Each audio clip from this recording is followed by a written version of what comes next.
Hey everybody, Rosebutter here, and welcome to part 21 and the finale of the Great Ace Attorney Chronicles, or at least the first game.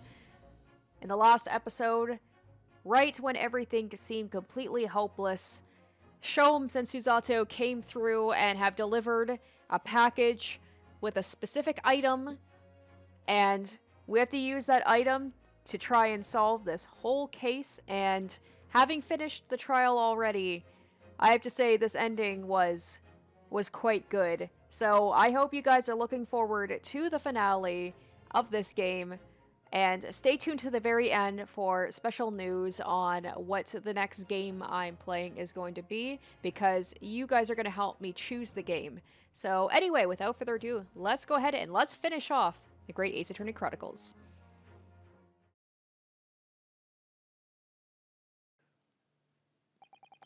To stand so incessantly before the court in a state of such high fever. Either the man has extraordinary strength of mind or an extraordinary lack of feeling. I imagine he's feeling very little now. The detective is sleeping soundly in one of the antechambers. Strike a man when he's down, why don't you? Well then, counsel, are you fully prepared? Yes. One statement, one piece of evidence. I won't let Mr. Sholmes down, or Iris. Okay, let's save again, just in case. And I won't waste this final chance that Susato-san has given me. This is going to decide the entire outcome of the trial. Very well then, under the terms I've outlined, you may resume the cross-examination. Alright. I gotta pick one statement. Let's look at this, Ooh, the music just got... Ooh, I like this music. It just lets me know, like, alright, this is it. The final battle. Okay, so let's look into this Flappo... whatever this thing is called. The Flappo-mat. A compact machine for the rapid creation of small flaps and larger doors to allow cats to come and go freely.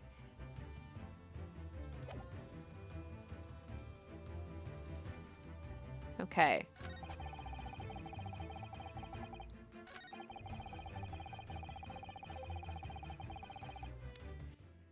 Oh my goodness, does it have to do with that?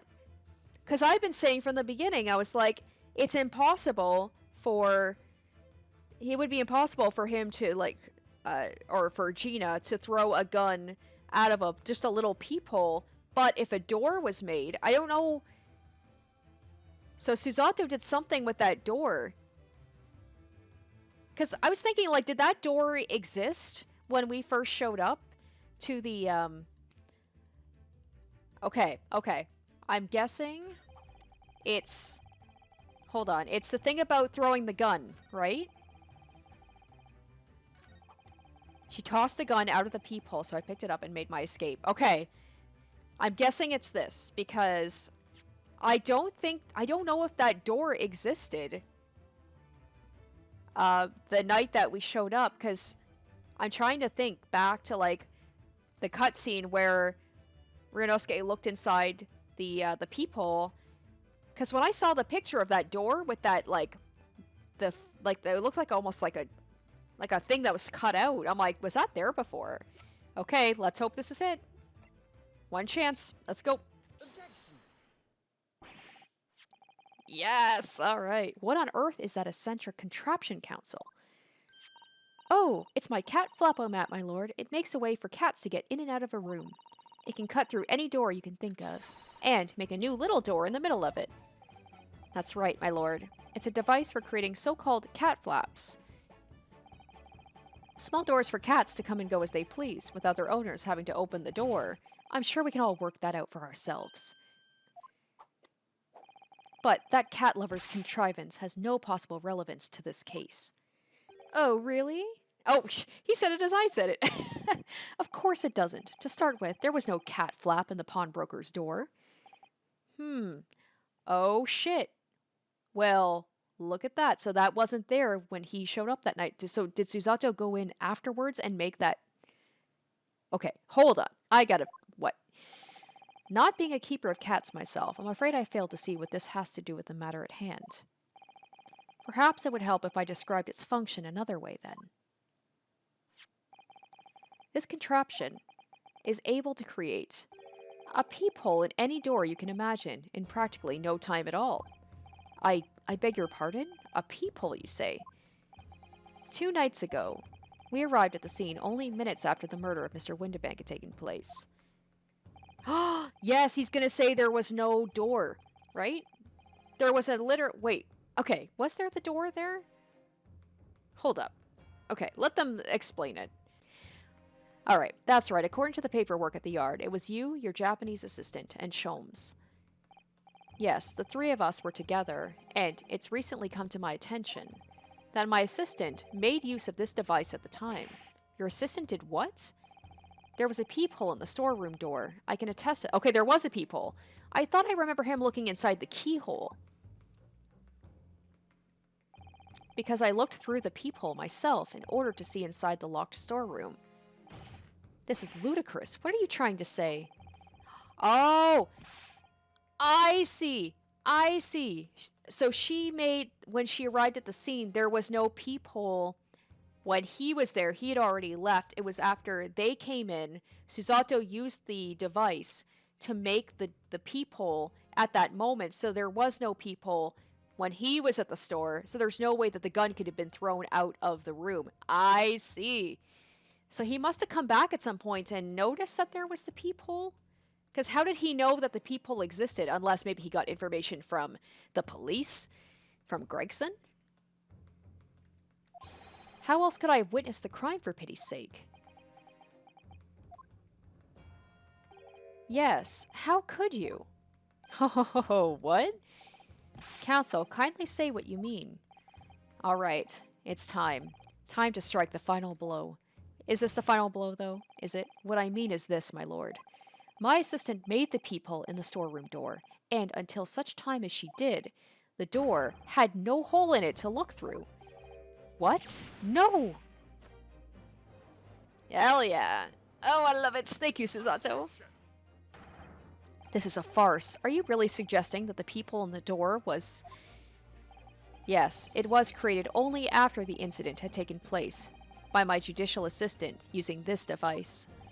Your assistant tampered with the crime scene whilst being fully aware of the gravity of her actions. Is that why she said she was a failure? Because she did something she wasn't supposed to? That's a most serious act of vandalism, for which I humbly apologize, my lord. It was in the few minutes that I left the scene in order to pursue the Skulkin brothers and alert the police. Nevertheless, in the light of this new information, it becomes apparent that Mr. Graydon's testimony is riddled with holes. Riddled with... Explain yourself, counsel. The majority of Mr. Graydon's testimony that appears to incriminate the defendant is based upon what he witnessed through the peephole in the storeroom door. Yes, that filthy girl shooting the man in the back. However, if at the time of the incident, that peephole did not yet exist in the door, there is no possible way that you could have seen what you claim to have seen. In short, your entire testimony is a pack of lies. Oh my goodness. That's why Susato wanted to keep it to herself, because she knew that she would be... she was tampering with the crime scene. So she's like, only use this if you really have to. Order, order. Is there any credence in this revelation? I am tongue-tied. I am so excited right now. This is amazing. None whatsoever, as my learned friend must surely realize. Do we have... Hold on, do we have proof? Except the pictures would all have been taken after the fact. Like, after, you know, the crime was discovered, so... Yeah, that doesn't really show anything about the door. Oh! Oh! Oh! Boom! Boom! I mean, it's hidden by a curtain, but you can see there's no peephole. Fuck yes. Fuck yes. We got proof. Post-shooting photograph. And there it is, right there! Yes! We got it, guys. We got it. Oh, fantastic. I just scared my dog a little bit. I was clapping. I'm like so into this right now. Exactly. This is just some cheap trick designed to discredit me. I'm afraid not, sir. Of course it is. Do you seriously expect people to believe that plaything can cut through a solid wooden door? Oh, yes, I designed it to be very powerful. It can cut through even the toughest of doors. She's like, let me test it on the door behind you. That's absurd. I don't believe it for a second. Huh. I had a feeling you'd say that. Oh no, they'd be like, don't desecrate the courtroom doors, please. Waggy, cooey, time for dinner. Oh, she already did it. She already did it.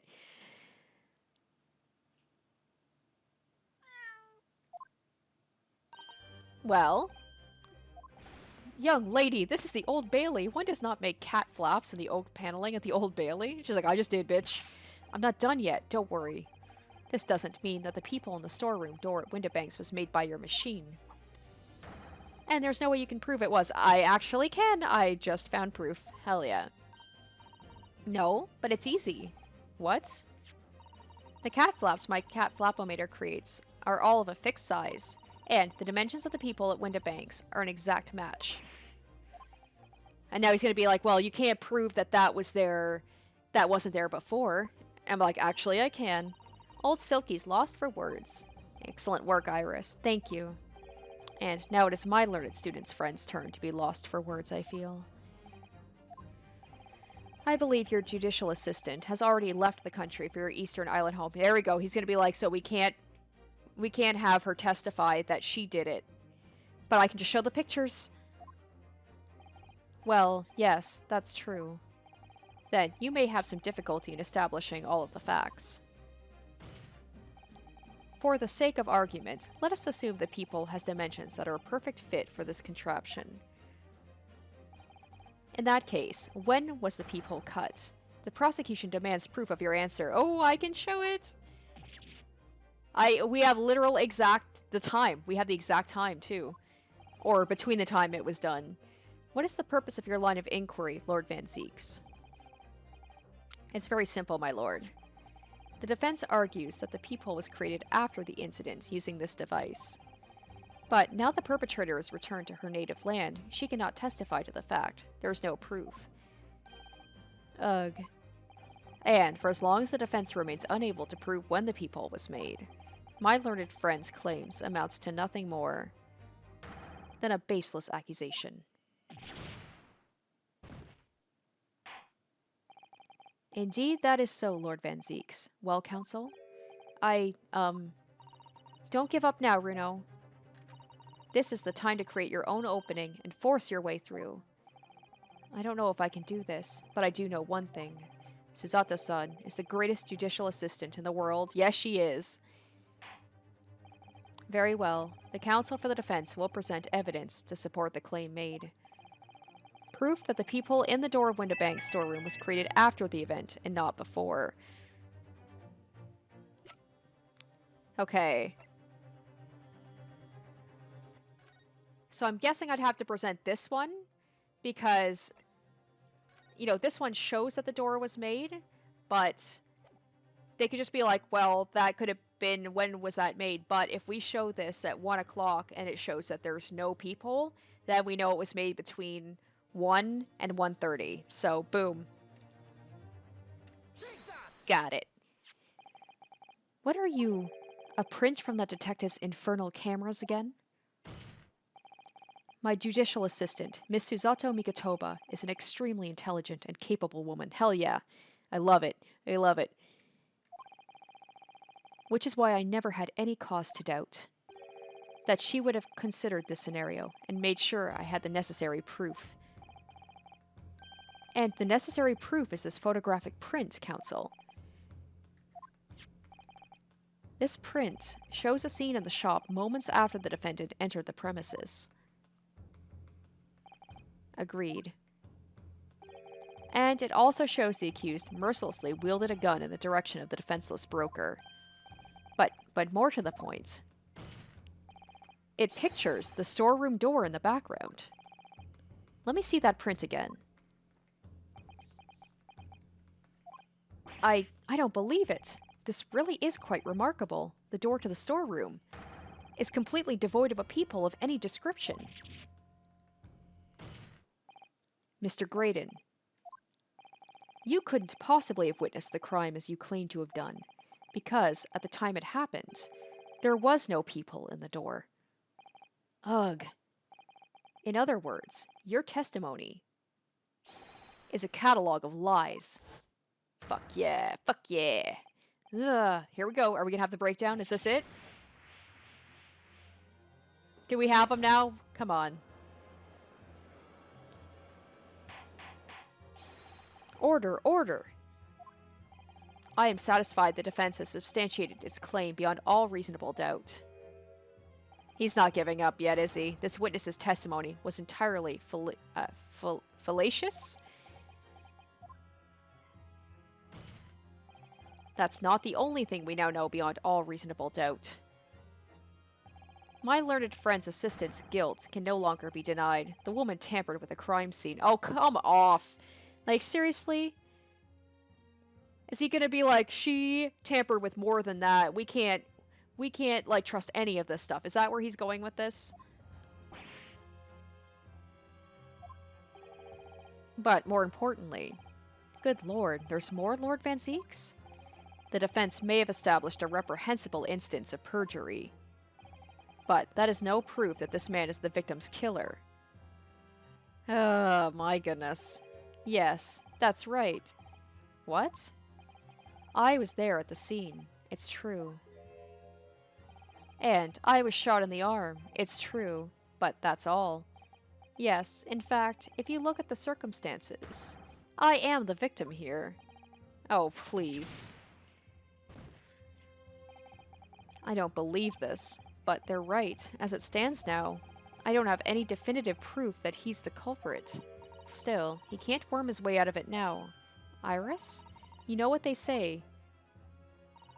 There's no point locking the cat's door after the cat has bolted. I've never heard that term before. Isn't that right, Runo? As Hurley always says, one lie begets another. No, wait. That might have been a line I wrote for him in one of my stories. Well, no matter who said it first, you're right. Mr. Graydon, not only did you give false testimony to the court, but the lies you told make no sense. Make no sense? What do you mean by such a remark?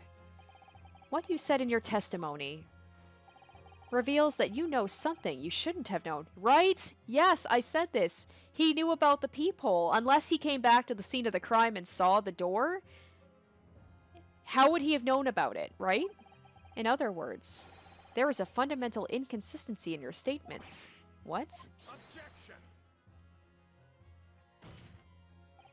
This is provocative talk, counsel. Won't you enlighten the court? Explain this alleged inconsistency. Iris was right. One lie begets another. The inconsistency is revealed by the lies in the witnesses' statements. They show that Mr. Graydon had knowledge of something he shouldn't have known anything about, namely, the peephole, or the bloodstains on the coat, but we're talking about the peephole right now, right? The point is not that you lied in your testimony, Mr. Graydon. It's the nature of the lie you concocted that is so revealing. You're not making any sense. Then let me ask you a simple question. How is it, Mr. Graydon, that you knew of the existence of the peephole in the storeroom door? What? Well, obviously, I... got you caught, bitch! Has the cat got your tongue, witness? The peephole in the door was made after the incident occurred, and once I returned to the shop, having failed to catch the two burglars, Scotland Yard's investigators arrived immediately, so there was no time for him to go after... I'm wondering... Hold on. If they're saying, like, where did he get that information from? He was talking with Gregson earlier. Gregson, were you feeding him information? Oh my goodness. Since that time, the police have been at Windibanks constantly, carrying out their investigation. Isn't that right, Inspector Gregson? Oh, let's talk to Gregson. Gregson? Gregson. Well, yes, of course. The place is chock full of Pond articles, and my lads have to thoroughly examine them all. So, I gave the order to have officers working around the clock in shifts so we get through it all. And, consequently, there's no way that you, Mr. Graydon, could have gained access to the shop. Yes! We have to be almost done, right? Therefore, you should have known nothing about the peephole in the storeroom door. So the fact that its existence forms the basis of your testimony is completely inexplicable. Objection. And yet, the fact remains that Mr. Graydon did maintain that he witnessed the crime take place through the peephole in the door. How on earth is that possible? Could I have a word, please, Lord Van Zeeks? Yeah? Yeah? Please? Please explain yourself. Speak, Inspector. It's just that I really ought to be getting back to the station now to put in my report. I thought he was going to try and explain things. He's trying to weasel away. Gregson did have something to do with it. He's been telling him information about it. Oh my goodness. He's trying to... Wow. He's trying to cover things up. He's in on this. There's really nothing more I can add to this testimony, so if it's all the same to you. I don't know if Gregson is doing this by himself or if he's gotten orders from Strongheart to do this. Like, oh my, like basically, like I wouldn't put it past Strongheart to be like, make sure that the girl, that she is found guilty of this. Like, don't let there be any chance that this guy who's selling government secrets, then maybe Strongheart's in on it. Like, we don't want that coming out. Wow. Permission denied. Oh. It's not all the same to me, Inspector. Not at all. You will remain exactly where you are until this trial concludes.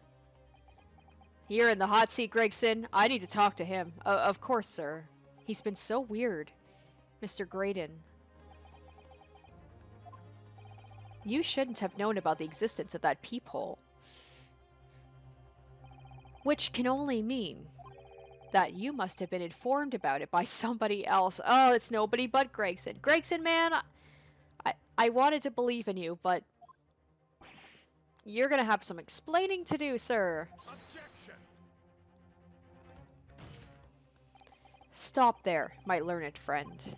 You realize, I trust, that the words you just uttered have extremely serious implications. Yes, but the defense believes that the details about the case that Mr. Graydon claims to have seen must have been revealed to him by a certain person before his testimony. And, in fact, considering a particular clue we have, there's really only one person that could be. Damn. Forget about before the trial, he was probably told during the trial. That's what he and Grayson... I keep saying Grayson. Grayson and Gregson, it's very confusing. Who is the person in question, counsel? Who gave this witness details of the crime scene to facilitate his false testimony? Boy oh boy. The next story is going to be interesting if Iris decides to put you in this. I really want to believe he's got a good reason, like he's being threatened by Strongheart to do this. The truth is, it can only have been you, Inspector Gregson. Eh? Me? Objection. You'd better have some proof to substantiate such a rash claim, my learned friend. Consider the fact that we have only been aware of Mr. Ashley Graydon's identity for the last few hours. We learnt of it only during the course of the trial today. Indeed, preparations for his testimony were made with great urgency during our hour-long recess, while the police executed the subpoena and brought the man here from the communication station. Oh, is he saying that, like, did Gregson go to get him, or was that just... I don't know if Gregson was the one to get him. I thought that he was here the whole time, but he was probably informed about what was going on and what to say on his way over. And until that time, Mr. Graydon would have had no idea. No inkling he would suddenly be required to appear in court. Are you suggesting that until such time as he was summoned... Yes, my lord. Until then, it's reasonable to assume he knew nothing of the peephole. It was only once Mr. Graydon was in the stand that he realized his position. That he would have to defend himself against the accusation he was the third intruder. Hence why they were talking... during what, and that's the thing too, is like I caught that just like I just looked over and noticed they were doing that. There was no alerts or anything, so I could have missed that completely. You're suggesting to the court that it was while this trial was in progress that he received the information? So that he could commit perjury in order to save his skin? Exactly. And the only person with knowledge of the investigation that he had any contact with is you, Inspector Gregson. This is a bloomin' outrage. Why would I be giving away details of our investigation to this fella, huh? I was summoned to his lordship's chambers during the recess in any case. Had you forgotten that? Quite true. I had a number of questions regarding the events that transpired at the pawnbrokery. Oh, that's right. Yeah, he was talking to the judge, which means the first time these two laid eyes on one another was after proceedings resumed, following the recess. Since then, they've been in full view in the stand, where such illicit discussions couldn't possibly have occurred. I literally caught them! No, I caught them doing that! Ooh, I've just remembered something, Runo. What is it, Iris? There was one time before, wasn't there? I think it was when Ginny was testifying, yes. Oh, yes, now you mention it. When the bailiff was dispatched to retrieve McGilda's music box from the scene of the crime. That's it. It was during that testimony. Okay, so even if I hadn't spotted that, they would have mentioned this anyway. I remember finding it strange at the time. Mr. Graydon and the inspector seemed to be having some kind of secret discussion. It would have been possible for you to give Mr. Graydon the information he needed then. You little toe rag, you're making all this up. I'm a respectable Scotland Yard inspector, for crying out loud. Why would I do something like that? Why would I be giving away confidential details to the likes of this bloke? Admittedly, you wouldn't have had any reason to do something like that for no gain. But perhaps it was part of a deal of some kind. Then it starts to make more sense. What deal, Counsel? I wonder if perhaps, in exchange for details about the peephole at the crime scene, Mr. Graydon agreed to give a certain something to the inspector. What? I'm sure I need not remind the inspector that, if found to be true, striking a deal of any kind with a witness would be considered a gross case of malfeasance. Well, Objection. So he gave a deal for something. It's becoming clear that jumping in with accusations is this Nipponese student's specialty. I don't do that. Yeah, you kind of do. But a lot of the time he's right. But with the stakes so high, the prosecution is not prepared to listen to baseless charges. It is incumbent on the defense now to present evidence in support of this diabolical claim. Evidence? Just what are you proposing the inspector demanded of the witness in return? The court must see proof of this alleged deal. Oh. Okay, so do I have actual proof, though? If Inspector Gregson really did strike a deal with Mr. Graydon, then logically, there's only one thing he could have asked for. That must be it. Runo, do you think it could be? Oh, I'm guessing it's the disc that he took out of the box. Does that? Oh shit! So if he wants that disc, does he just want that for like his what's it called? Like his investigation into McGilded, or does he want it because it's government secrets and Scotland Yard is working? I don't know if they're doing this like. Oh, I don't know. I don't know if they're doing this for nefarious reasons or if they're just like, okay, we'll cut a deal because like we need this. Scotland Yard is investigating.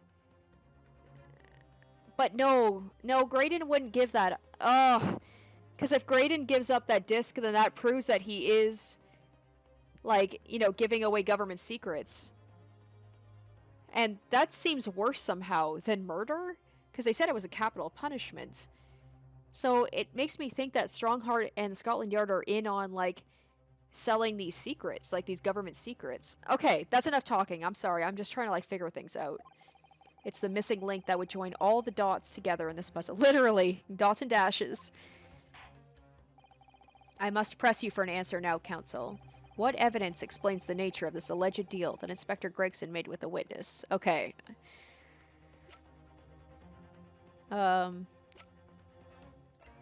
Is it the music box? Would that be good enough? Take that. Yes? Yes. Inspector Gregson. Besides this murder, is it not true you've been working on another very important case? What? What are you getting at now, Sunshine?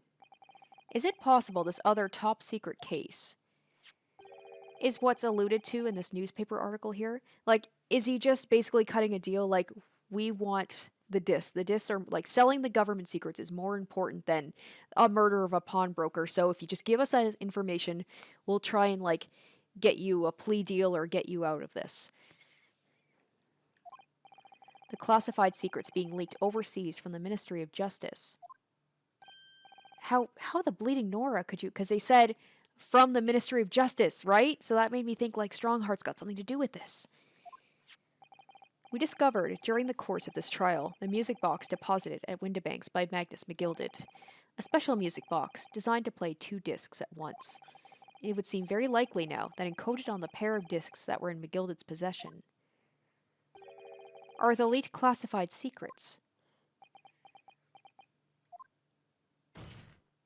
So I put it to you, Inspector, that in order to recover the second of the discs containing those secrets, you covertly made a deal with Mr. Graydon in which you exchanged the disc for details of the case. You little...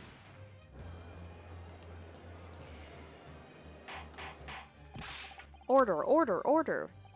On the day of the incident, when we met you at Windibanks, you said this. I'll be taking that whatever it is, McGilded's, down to the yard, thank you very much. So hand it over. No, don't. Don't give it to him. It's mine, that is. Mine.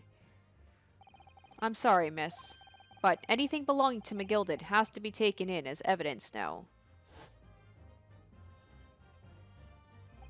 Scotland Yard already knew at the time, isn't that right? That Magnus McGilded was involved in the stealing of government secrets. Okay, I hope they're doing this for the right reason. I hope they're just doing this because they want to, like, they see this as bigger fish to fry, and not that they're implicit in also selling the secrets, that they want to expose who's doing it and they needed proof. My orders were, recover the medium used to convey the secrets leaked from the ministry, and do it on the QD. Strictly hush-hush. And that explains why, when I presented this disc as evidence to the court, you objected so heavily, I presume. Because you knew that it contained highly confidential information. Blimey, not likely. I mean, I wasn't that sure of it myself. I realized there was a possibility, that's all. Inspector, surely you're not saying that in order to acquire the second of these music box discs, you did indeed reveal confidential details of the crime scene to the witness, to aid and abet this man in giving false testimony. There's no other way Mr. Graydon could have known of the existence of the people. Alright, I want to believe now Graydon's not a bad guy. He's maybe a little bit of a dirty cop. He does what he has to do to get what he needs. But I thought like he was working in cahoots with Graydon from the beginning, but maybe he just had such good faith in me as a lawyer that he knew that even with the false testimony, I would still find him guilty. It's the only explanation. A deal was struck between these two men.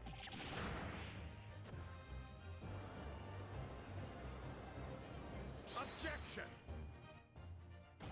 If, and I stress if, this sobering assertion turns out to be founded in truth, it would mean that the second disc is, as we speak, here in this very courtroom. Wait, what? In this room? How could you possibly make a claim like that? Because Inspector Gregson is a Scotland Yard detective. What? What's that supposed to mean, eh? As a seasoned policeman, the inspector will have approached this alleged deal with caution. Certainly, he would not have accepted a gentleman's agreement in this matter. No, he would have insisted on having the article agreed upon in the palm of his hand. Good gracious, then you mean to say Inspector Gregson already has the item in question in his possession? He has the second disc actually on his person? The defense demands the inspector is searched at once. Oh, definitely. They could only have struck a deal with each other when Ginny was testifying before. And Gregsy hasn't moved from the witness stand since. My lord, please, order an examination of his personal effects immediately. Well, Inspector?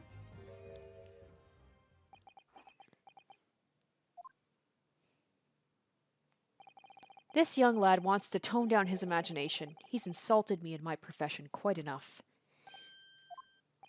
However, if it'll put this matter to bed and dispel any doubts about my involvement, then I'll happily submit to a body search. He's got it up his bum. What? Oh, that would hurt, actually. He's going to agree to it? I presume you're aware of the precipice on which you now teeter, my learned student friend. You've made a most serious allegation against Scotland Yard here. If, following the search of the inspector's personal effects, no disc is found, you will be deemed unfit for court service. This trial will end, and my country's government will formally demand of yours that you are severely reprimanded. That sounds serious. Indeed. To have a visiting student make such defamatory remarks about our country's most senior police force is not something Her Majesty's government will be able to overlook. He's like, can I walk that back? You're just threatening Runo because you're scared. The accusation is beyond serious. You must be prepared for grave consequences. It's true. I can't imagine Gregson would have accepted a gentleman's agreement for something so critical. The disc must have physically changed hands, which means the inspector should have it. But somehow, something doesn't feel quite right here. Very well, Counsel, you know the implications. So, let me ask you one final time. I'm gonna save.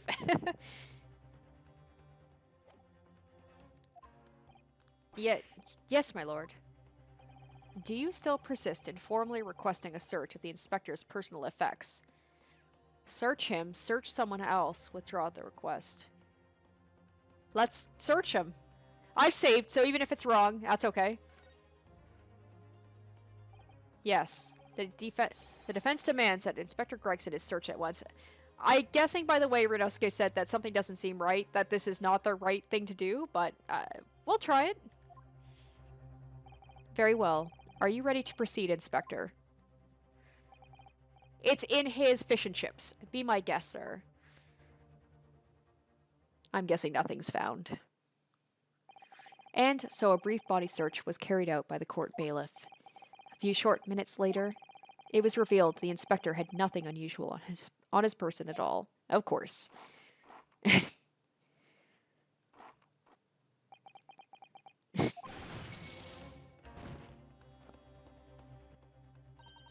Just as I thought. What? Well, you heard Gregsy before. He almost invited the search. It was obvious we wouldn't find anything. Maybe consider mentioning things like that before I monumentally put my foot in it next time. Well, Counsel, what do you have to say for yourself now? Have you learned your lesson, or do you intend to embarrass more people in this courtroom? I'm surprised they didn't just end it right there. They said the trial would be over. I thought I would lose all of my things and it would just be like game over. This is bad. Do you still persist in formally requesting a search of the inspector's personal effects? I just have them search him like 5 times. Alright, let's search someone else then. Maybe it's on Ashley. Yes, the defense formally demands the search be conducted. Well, don't say you weren't warned. But your typical Nipponese stubbornness may well land you in hot water this time. Perhaps the lesson will do you some good. Fair enough. I've got nothing to hide. Very well, then. Bailiff, conduct a search of the inspector's personal effects. Slap. The defense demands a search, but not of Inspector Gregson. What? Now, what's all this? I wasn't expecting that, were you? I'm the one you're accusing, aren't I? I thought you wanted to search me. No, Inspector. Not you. Somebody else. What's the meaning of all this, eh? Lost it at last, have you, Sunshine? The court shouldn't have to put up with this nonsense. You're being completely irrational. Well, the fact that you're reacting so much tells me I'm on the right path. Be quiet, all of you.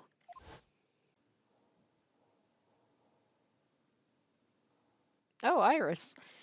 Runo's doing what you all told him to do and having the courage of his convictions. So you should respect that and listen to what he has to say in good faith. Because that's the British way.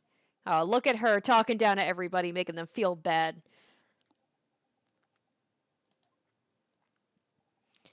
Well said, young lady.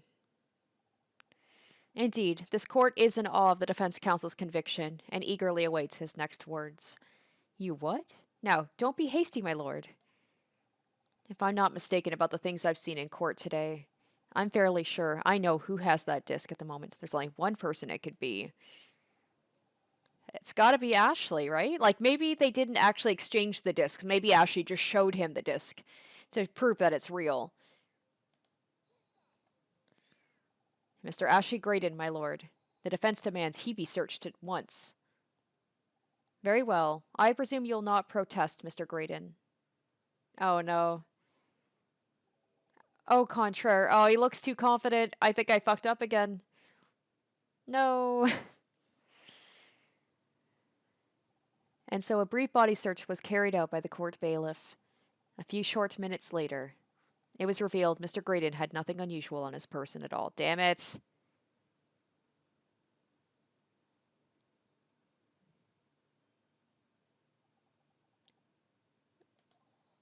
Well, I guess the only two people it could be would be the brothers, because they're the only ones who are on the stand. Or Sholmes. Sholmes was on the stand too, wasn't he? Maybe he slipped it out of Ashley or Gregson's pocket. Well, counsel?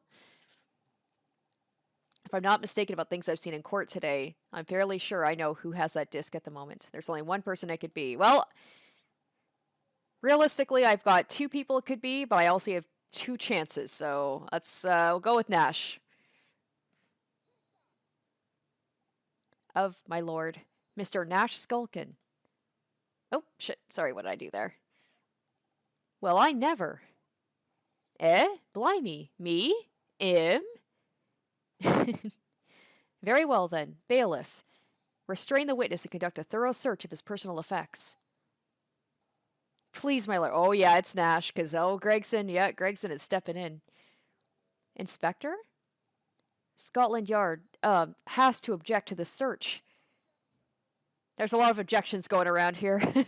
I object to your objection. Unfortunately for you, Inspector, your objections carry no weight here. You didn't slam the table. That's your problem. That's why it has no weight. You gotta slam the table down or people won't listen. Eh? In this courtroom, only the prosecution and the defense have the authority to object. But, Lord Van Zeeks, I have no idea what forces are in play that might influence your actions. But, personally, I have no intention of obstructing the course of this trial. Bailiff, carry out the search. No, hold on a mo. I don't know nothing. Nothing about no disc. Cut it out. Ah! Here, my lord, in the witness's pocket. I found this. Good lord, that's another music box disc. I don't know nothing about it. Nothing. Gregsy, you have splaining to do. So do you, Graydon. That is the second music box disc left behind by Magnus McGilded. Is it not, Inspector Gregson?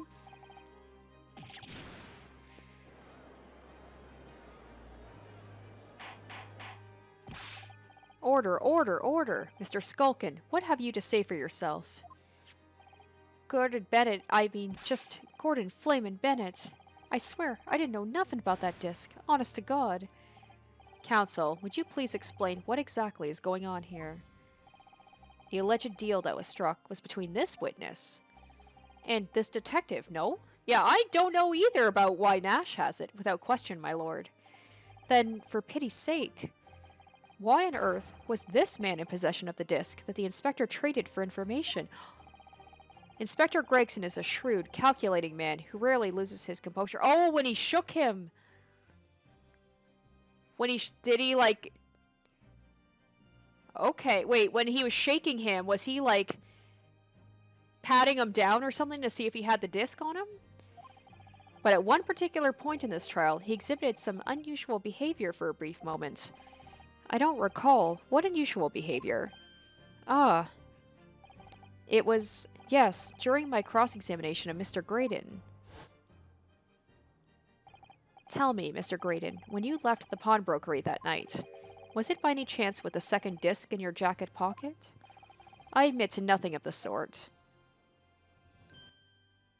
Yeah, it looks like... Yeah, it doesn't even look like he's really, like... It looks like he's just, like, checking... Was he checking to make sure he had the disc on him? While Mr. Graydon answered my questions. The inspector appeared to have grabbed Nash Skulkin by his coat and was shaking him violently. Yeah, he didn't. He didn't all. Thought me noggin was gonna fall clean off, I did. I was wishing I'd been born and me brother, I was... Oh! Wait a minute. Was it not so much that he was shaking him to make sure he had the thing as he was... He had the disc on him and he was like was he like moving it to his pocket maybe? And what exactly happened to make the detective attack you like that? So maybe Nash was right that he honestly didn't know he had the disc on him. I ain't got a clue. He just suddenly turned and grabbed me whistle like that and started shaking me. Why the blazes did you mention the third gun when we got you down the station? That's what he said. Yelled it right down my earlobe, he did. Me head's still throbbing now. The way the detective behaved then was extremely out of character. But looking back now, it must have been then that he did it. Yeah, he switched it. That was the opportunity Inspector Gregson created for himself in order to hide the disc. Well, bless my wig, he hid it? You. But I'm afraid I failed to comprehend the motive here. If the detective had acquired the disc he was after, why on earth would he then proceed to hide it in another man's pocket? This is a court of law. He could have submitted the item as evidence. It would appear, my lord, that the inspector was not at liberty to do that. Why ever not? As the man himself revealed earlier, his current assignment has some special conditions. My orders were, recover the medium used to convey the secrets leaked from the ministry, and do it on the QT, strictly hush-hush. Hush-hush, a top-secret assignment, is it? As far as we're aware, the information stolen comes from confidential government communications. It would seem if the information were to be revealed in court as evidence, it would be problematic. Does that sum up the situation, Inspector? I'm operating under direct orders from the Ministry. I'm afraid I'm not at liberty to answer that question. So, realizing there was a chance you may be searched here in court, you took steps to hide the disc you'd acquired from the witness. Ah, does that mean he only pretended to attack Mr. Skulkin in order to get close enough to him, to slip the second disc into his pocket? So it was all a pretense?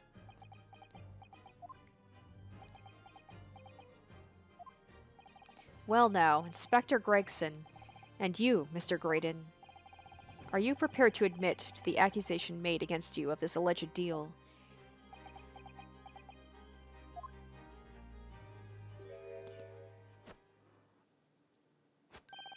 Admit to it? Yours truly? Please.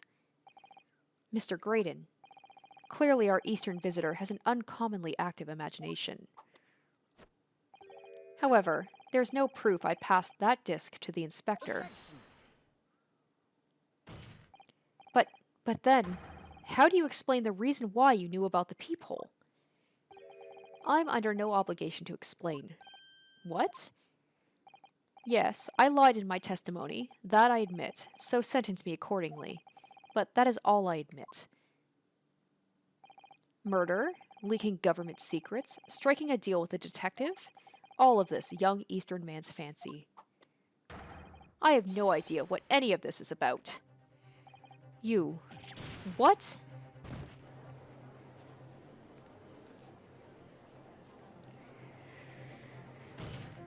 Well, what about you then, Inspector Gregson? Do you admit to making a deal with Mr. Graydon in order to acquire the disc? Ladies and gents of the jury, as a Scotland Yard inspector, I will declare this and nothing more. I am acting in the best interest of the country. Whatever I've done, it's been in the name of justice. So, as members of the public of this fine country, I'd like to think that justice will be your guiding light when you're making your decisions.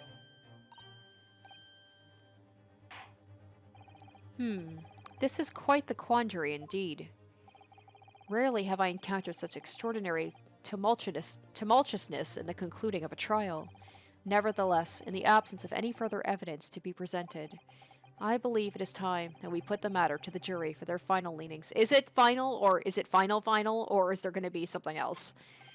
Well now, as a fellow servant of Queen and country, I must say I sympathize with the old inspector. Yes, he's a dependable man, I'm quite sure. In service, one becomes a good judge of character. Man, he has them eating out of the palm of his hands. Even crossing your eyes doesn't help when it comes to looking at this case. It's all blurred to me. Well, as a fellow professional, I'd like to put my faith in the detective, really. Graydon is highly skilled operator. Stop. Currently in presence of idol. Stop. Of course she's not gonna accuse him of anything. She's biased. Come on. Detective has very much trust in eyes. More than this, I cannot say. I don't believe it. These 6 jurors are... They're going to believe Gregson if they declare their decision now. Is Ginny going to be found guilty? If I don't manage to produce some definitive evidence right now, then we're going to lose. Either some proof that Graydon killed Mr. Windibank or stole those government secrets. Or some evidence to force Gregson into admitting he struck a deal with the witness. Oh no, and I think I've only got one thing left. Because I didn't end up going and, like, reloading my save. I'm like, I'm just gonna go with it. Shit. Well then, counsel. I think it's time I imposed on the jurors to declare their final decisions, no? That is, unless you have some compelling evidence you have thus far not presented to the court. Oh, I don't know. If I let the judge call on the jurors to announce their leanings, Gino will be found guilty. This is it. This is it. I think this is heading towards the end here. There's no choice, Ryuno. You have to throw more evidence at them. This is it now. It all comes down to this. Okay, I've got 2. Who do I present evidence against? Gregson or Graydon? Whew. Okay, let's check the court record.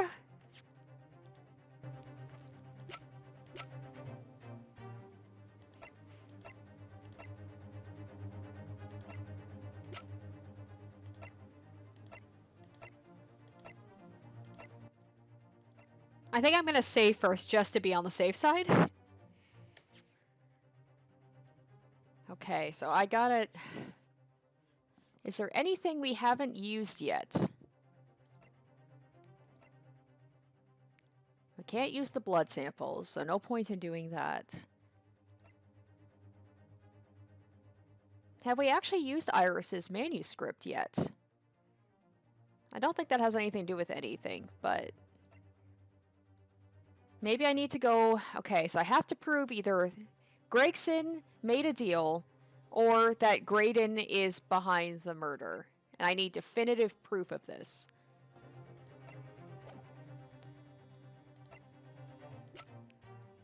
Like, okay, so do we have...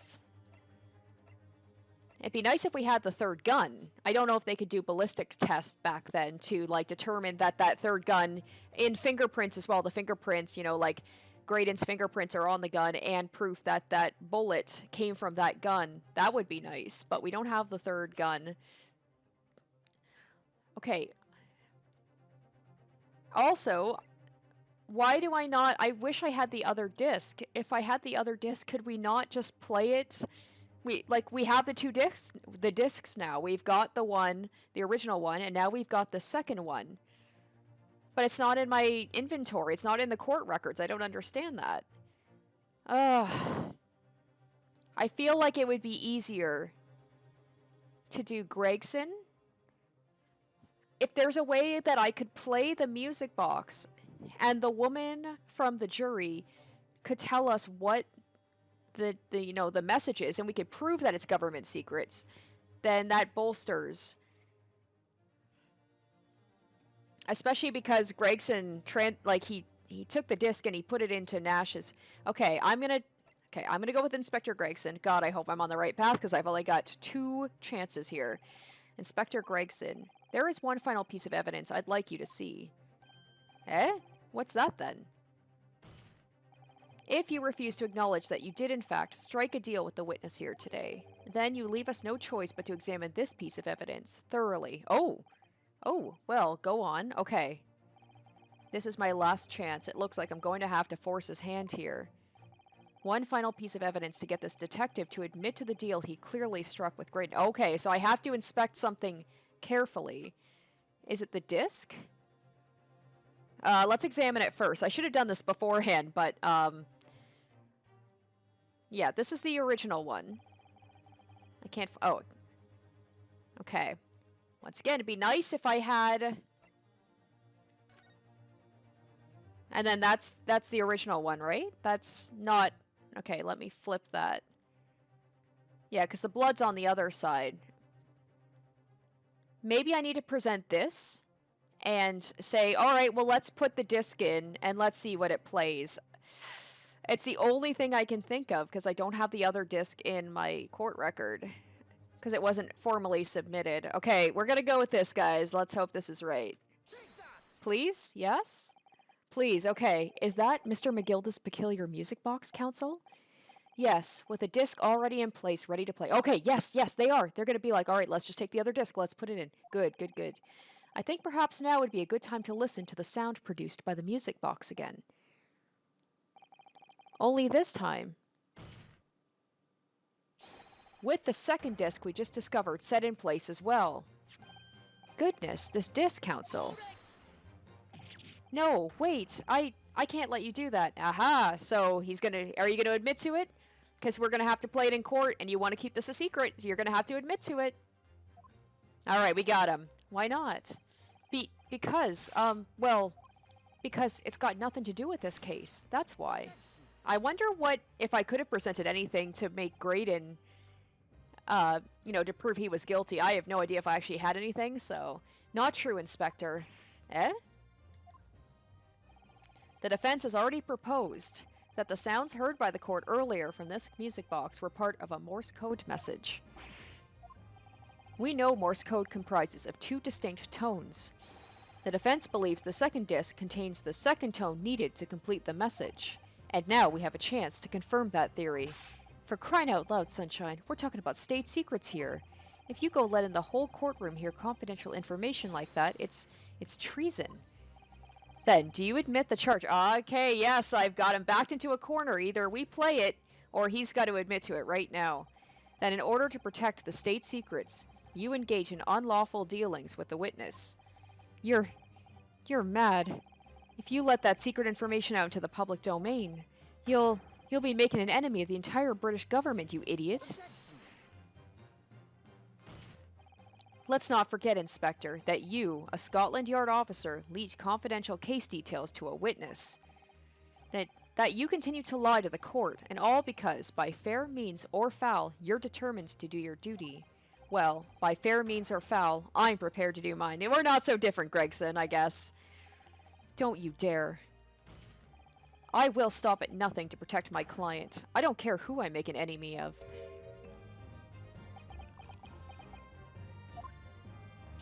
My lord, if you please, the court must hear the sounds made by that music box. Come on, Van Zeeks, for Pete's sake, stop him. Inspector, you should know my methods by now.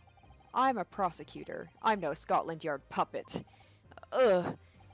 In this courtroom, my duty is to the law. So, let me propose a toast to uncovering the truth. By fair means or foul. That actually feels like he's got a little bit of respect for me. No! Very well. The defense's stance here, and that of the prosecution, has been made very clear, I feel. Therefore, in accordance with the defense's request, the court will now listen as this music box is set in operation once more. This time, with a second disc in place, and both discs playing simultaneously.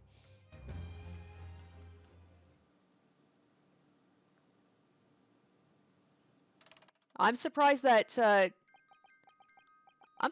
Gregson didn't be like, okay, I'll talk, because he's going to have to admit to it anyway. Oh, listen to that. It's unmistakable now. It's Morse code.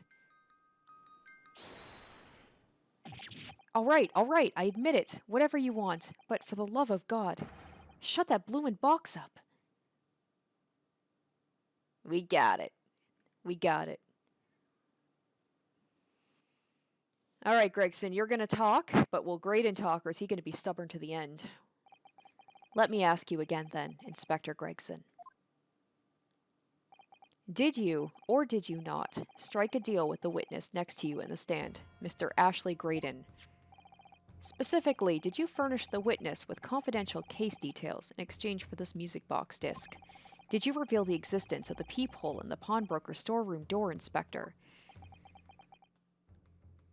I mean, Gregson, I understand you were trying to protect, like government secrets and stuff, but you were basically going to throw Gina to the wolves and you were willing to put her life. I guess it's the whole thing about, the few versus the many, where he's got to do whatever he has to, but still, it's just like, she didn't do anything. He knows she didn't do anything, but he was willing to make her look guilty.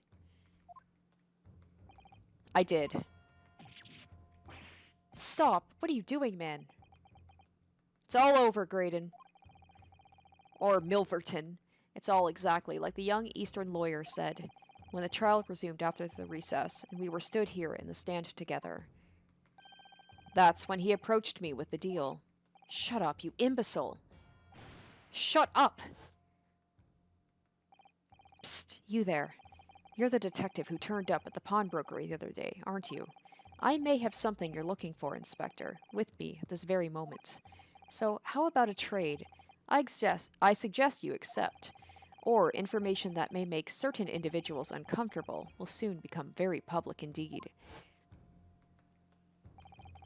I couldn't let that information become public knowledge, not under any circumstances. So I accepted the man's proposal and told him details about the case that should have put him in the clear. The peephole in the storeroom door, and the bloodstains on the overcoat. By giving false testimony, this witness intended to have the defendant wrongly accused of murder. Inspector, you knew that. Yet you still revealed those details to facilitate the witness's perjury. Yeah, Iris is not going to look too fondly on you, Gregson. I did. But then it turned out the peephole had only been made that night after the incident took place. Scotland Yard wasn't aware of that, if I'm perfectly honest. Well, Mr. Graydon, what do you have to say for yourself?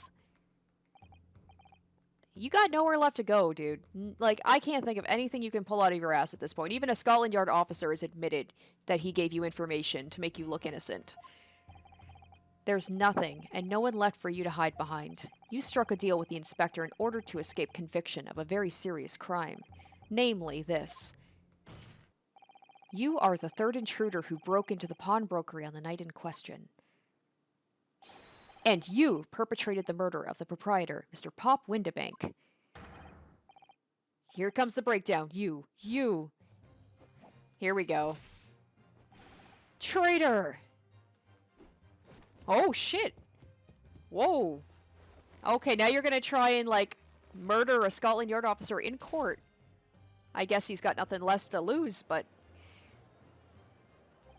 Bailiff, restrain that man. At once. Is that it? That's the closest we're gonna get to a breakdown? That's a little disappointing, that's it then. It's all over. Is that it? Are we not gonna get a little bit... there's still so many questions, though. And I think Ryunosuke feels the same way. He's like, I still don't feel like I got all the answers I wanted. I despised my life growing up. Those slums are vile places. Oh, here we go. He is going to give us a backstory here. I was cursed from birth, born into poverty, the son of a penniless artisan. My parents did nothing but quarrel all day long. What little money they had was never spent on me. Here's his boo-hoo story. So I set about studying to better myself, to one day escape from that hellhole. And you eventually became a communications officer. I admire your determination. But he couldn't let that be it. He wanted more and more money. He couldn't just live like a comfortable life. He wanted more. I guess it was to help his father, because his father was the one who was like making the deal with McGilded. So maybe he's like, I wanted to help my father out. But then you decided to try and sell government secrets. Why? It's for his dad, I bet. And his dad lost his life because of it. Isn't it obvious? Because I wanted money.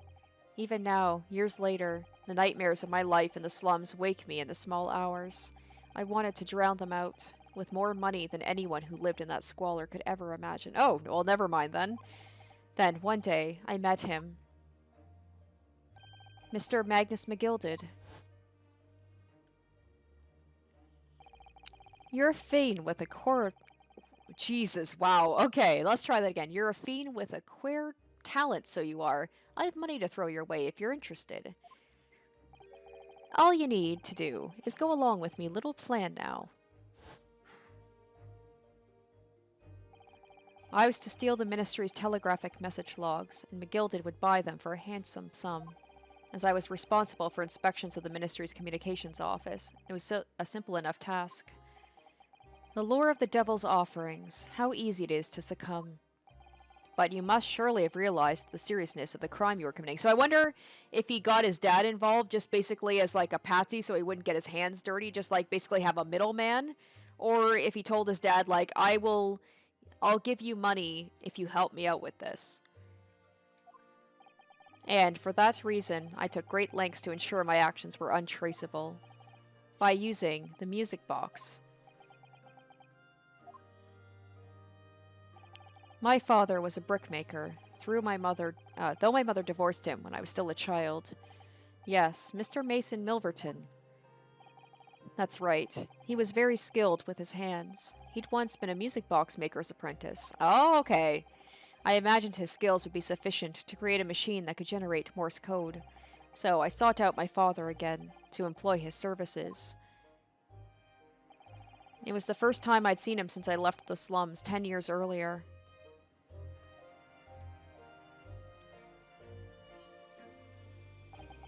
Look at you, Ashley. What a fine gent you've become, eh?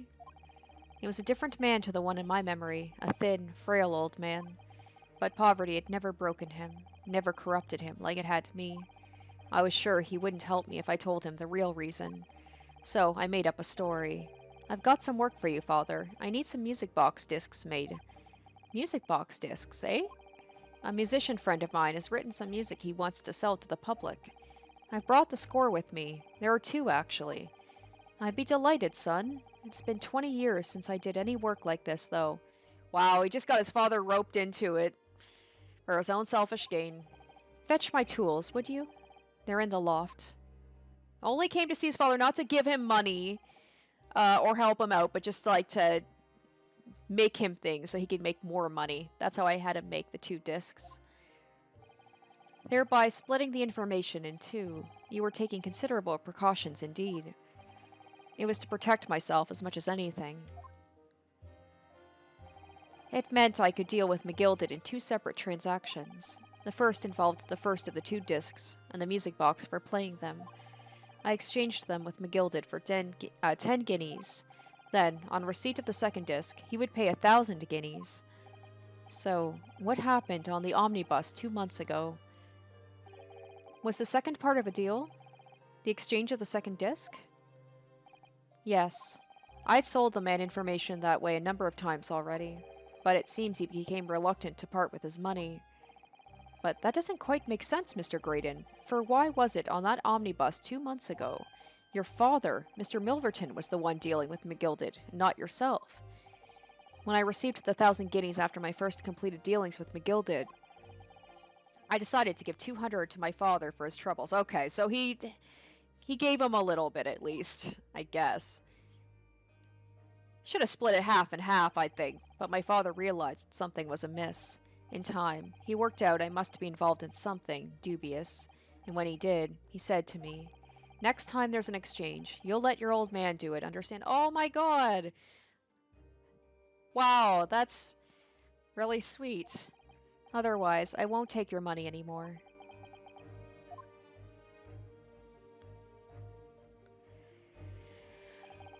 That was my father's way of dealing with it, I suppose. Climb into the omnibus, hand over the second disc, and take the money from McGilded. That's it. He had no idea what was actually on the discs I'd asked him to make. He never knew. Just like I'll never know why everything went so horribly wrong that night. All I know is the disc was taken from him, and he never returned home. Was it McGilded he wasn't expecting someone else, and he got paranoid that someone else got dragged into it, so he figured kill him to tie up the loose ends?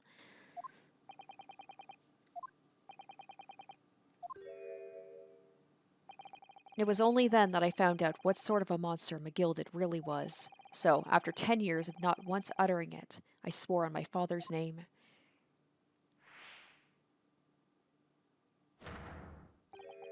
To exact revenge. Oh, he killed him!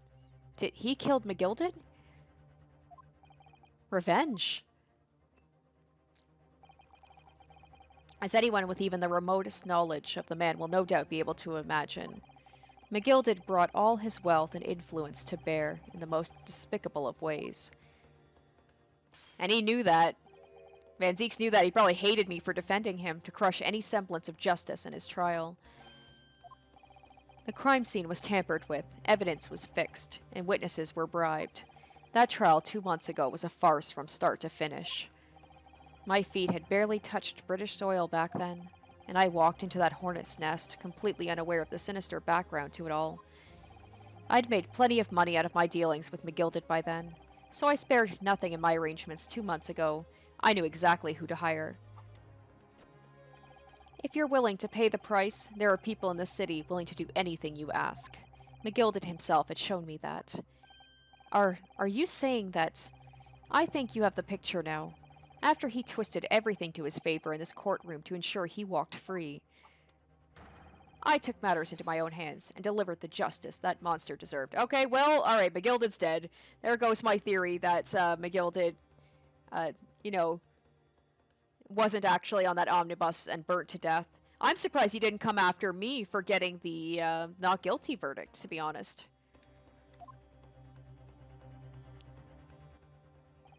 That tragic accident following the trial here 2 months ago was planned and executed by yours truly.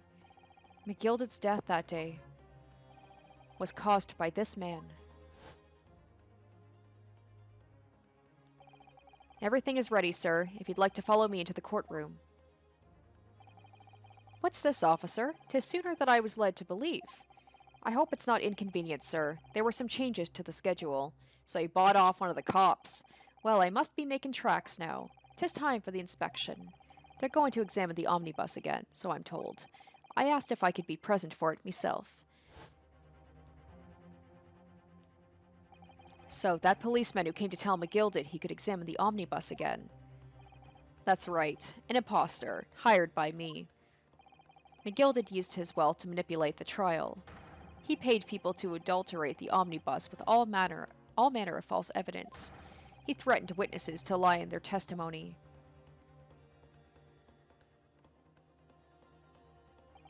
So I guess that makes sense why he extra doesn't care if Gino's put to death. Because she was part of the reason that McGilded got to walk, so I gave the man a taste of his own medicine. Once the omnibus was doused in paraffin, one of my sham policemen ushered McGilded inside and sent him on a one-way journey to hell.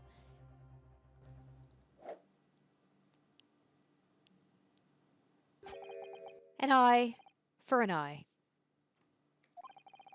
That's how I avenged my father's death. All right, well, you're still a villain. And you're not completely evil, but it feels good to get answers, and it feels good to find Gina innocent. A spine-chilling account, indeed. But that wasn't the end of it for me. There was a loose end, you see. A loose end? Yes, I should think it's obvious. The second disc, which my father had taken to exchange with McGilded. Ah, yes. There was indeed no mention of it in the man's trial 2 months ago. Clearly because it had been removed from the scene of the crime. When I realized it was missing, I remembered something. Something from the first time I dealt with McGilded.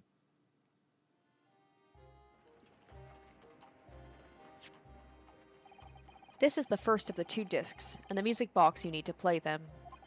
Well, look at that now. What an ingenious little invention. So then, as promised, 10 guineas for you, young man. What's this? Windibank's pawnbrokery. Aye, 'tis a pawnbroker's ticket, so it is. You can use it to redeem an article I've deposited there for you. There's no need to give a name. Just hand over the ticket and tell the fiend the watchword. I put a jewel in pawn for you. It'll fetch a good 10 guineas if you sell it, so you will. I've never heard of a pawnbrokery being used in quite that way before. Have you not, Mr. Graydon? London's pawnbrokeries are very useful places, you know. Each one is like an extremely secure vault.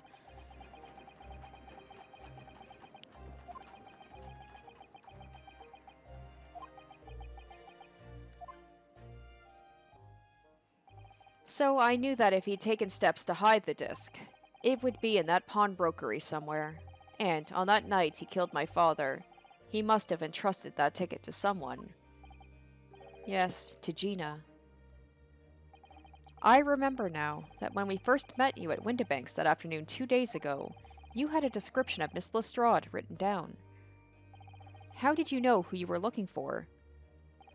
From the trial, that pickpocket's testimony was clearly peculiar. Anyone could see that. I realized immediately she was another of McGilded's pawns, that he must have threatened her somehow. I was fairly convinced it would be her who had the ticket, so I started to make some inquiries. I had a strong suspicion the girl would come out of the woodwork on the redemption deadline. And he was absolutely right. And yes, sure enough, she did. All I needed to do was wait until the girl went to Windibank's to redeem the articles. But unfortunately, she redeemed only McGilda's overcoat and the 1 disc that was in its pocket. The all-important music box with its 2nd disc inside was missing, because it had already been forfeited 2 days earlier.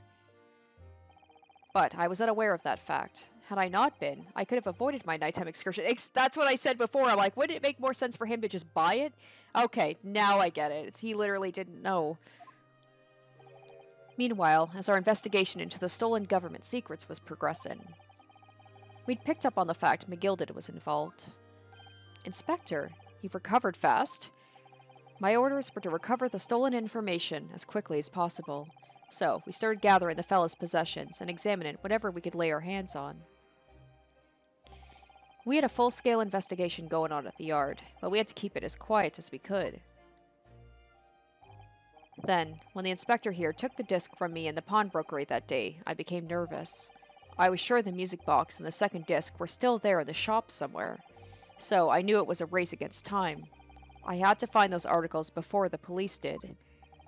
So that's what prompted you to break into the place that same night, with the help of your old friends, the Skulkin brothers.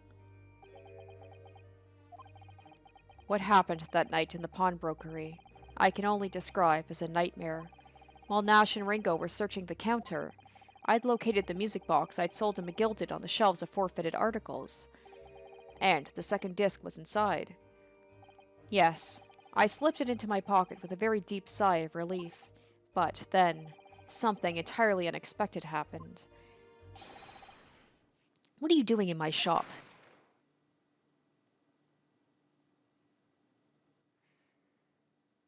A gunshot rang out in the shop, and I felt a sharp pain in my left arm. I'm surprised that, that Windibank was so quick to shoot someone else other than himself.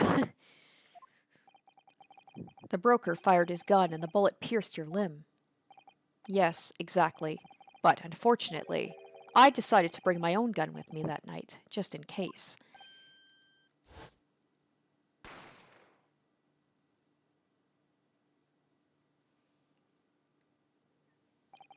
Before I knew what was happening, I'd fired back. The man had already turned to flee. I hadn't intended to fire in his direction, much less kill him. But unfortunately for both of us, the bullet hit home. It struck him in the middle of his back as he fled through the storeroom door for refuge. A sorry, sorry tale. It all took place in the blink of an eye. I don't imagine Nash and Ringo even realized what had happened at first. I was terrified, so I fled. And that's the whole story. That's everything that happened at Windibank's on that wretched night. He's looking a lot less smug now, isn't he? Are they like, are you still hiding something? It seems like that's everything, but...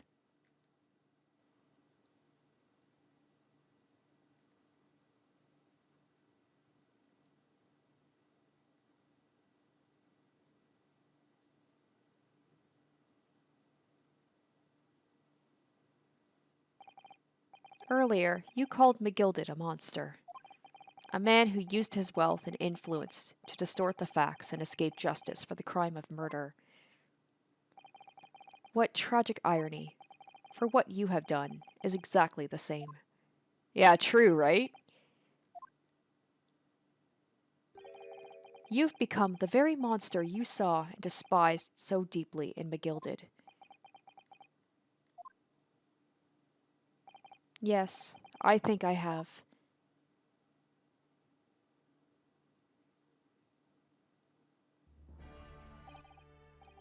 Well, this has been a long and exhausting trial.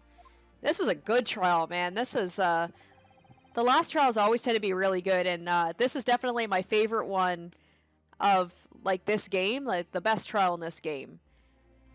Really enjoyed this one. However, it would seem at last we have arrived at the truth. Inspector Gregson, what of Mr. Ashley Graydon? He's been restrained, my lord, and is being escorted to the yard. He'll be charged with the murder of Mr. Windibank, and the stealing of government secrets. Very good. And you, Inspector. Regrettably, you will have to face charges yourself. Yes, my lord, of course. It transpires you were complicit in helping a criminal escape justice. That fact remains, whether or not you were doing so in the line of duty. The crime is a serious one, Inspector, and inexcusable. Now, to the defendant, Miss Gina Lestrade. She's like, oh yeah, right. Ah, yeah? It's time for the final adjudication. Is the jury ready, Mr. Foreman? Yes, sir. Garadeb Squadron, standing by, sir. This is really it now. I like how he has to verify that this is the last one. The last push, the final call, the finishing whistle. My men are ready to deliver their verdicts. Thank you, Mr. Foreman. Very well, ladies and gentlemen of the jury.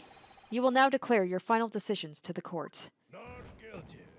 Not guilty. Not guilty. Not guilty. Not guilty.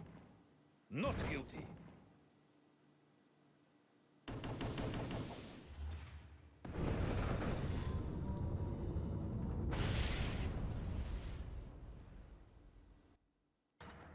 Ha ha ha, that's the stuff. I'm off the hook. Finally, Bruno, you finally managed to do it. Finally is the word. I really wasn't sure if we'd come out on top for a while there. Susie was right. You're the best lawyer in the world. Miss Lestrade, I am not finished with you yet. Oh yeah, she's got to be charged with perjury. Eh? What are you looking at me like that for? Before you start enjoying your freedom, there are certain other crimes to consider, Eh? 2 months ago, in my courtroom no less, you gave false testimony, did you not? And, in relation to the trial today, not only did you unlawfully enter Windibank's pawnbrokery, you also attempted to abscond with Mr. McGilded's property, it seems. Eh? I never done nothing of the sort. Of course not. It's not like you were gleefully wearing McGilded's coat in your cell yesterday or anything. Ah, and just when I was getting excited about throwing a party for Ginny this evening. And turning our attention to the defense. Determining that, when played together, the music box discs contained a message in Morse code was, well, it was certainly a most unexpected revelation, counsel. Quite so, my lord. The prosecution was caught entirely off guard. In fact, I think we should applaud my learned friend's courage here today. I propose a toast. To demanding the government secrets be disseminated before the entire courtroom. Thanks, Zeeks. Ah, of course. I'm very sorry about that. It was the only way I could get Inspector Gregson to admit to what he'd done, so... If I may say something on that point, isn't that It's, about the sounds produced by the music box before. Oh, I do wonder if that was really Morse code at all. What? What are you saying, madam? Oh, well, it's just that I'm really rather fanatical when it comes to Morse code, you see. So much so, the whole world seems to be covered in dots and dashes to me, in fact. Goodness, madam, an unhealthy level of obsession one feels. But I must say, in my opinion, the sounds produced by those two discs were nothing more than that, a meaningless series of two different tones. What? What? Can that really be? Okay, but yet Gregson still, like, freaked out, so was that like a... what? I'm so confused. It wasn't Morse code after all? My lord, the defense would like to listen to the music box again. Are you off your nut? How many times do I have to tell you? Those discs contain ministerial secrets, Sunshine. This courtroom is not an appropriate forum to discuss the nature of government communications. We know McGilded conspired to trade national secrets with our enemies, secrets acquired from Mr. Graydon. Now that that man has admitted to his crimes, we have no need to pursue the matter further. Ugh, but it's really going to bother me. Me too. Miss Lestrade. Yeah, milord? That which you see today here in this courtroom has been extremely disturbing. Falsified evidence, intimidation, perjury, a grim catalogue of depravity. An appalling experience to befall any child. Come on, it ain't nothing I don't see most days in the back slums. I beg your pardon? If you're weak, you pay for it. That's just how life goes. Gina. But, look, I reckon I've worked something out today. The world ain't fair, but if you want it to change, you've got to start at home. You've got to change how you are yourself. Well, that's a very laudable lesson, I would say. I eagerly look forward to the born again, Miss Lestrade, never gracing my courtroom with her presence again. She's like, no promises. Now, with regard to the murder of Mr. Pop Windebank, proprietor of a pawnbrokery business on Baker Street, I hereby declare the defendant, Miss Gina Lestrade, not guilty. This one feels very earned. My goodness, that was a long trial, but it was a very good one.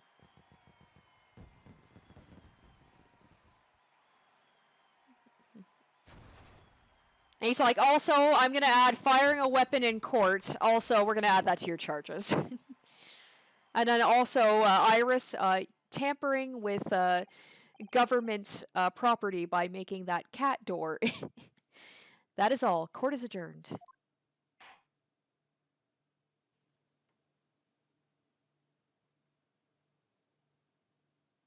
Ooh, we're going to have a little talk here. A little discussion. We never really found out why Van Zeeks came back from, I'm assuming it's to do with all this stuff, but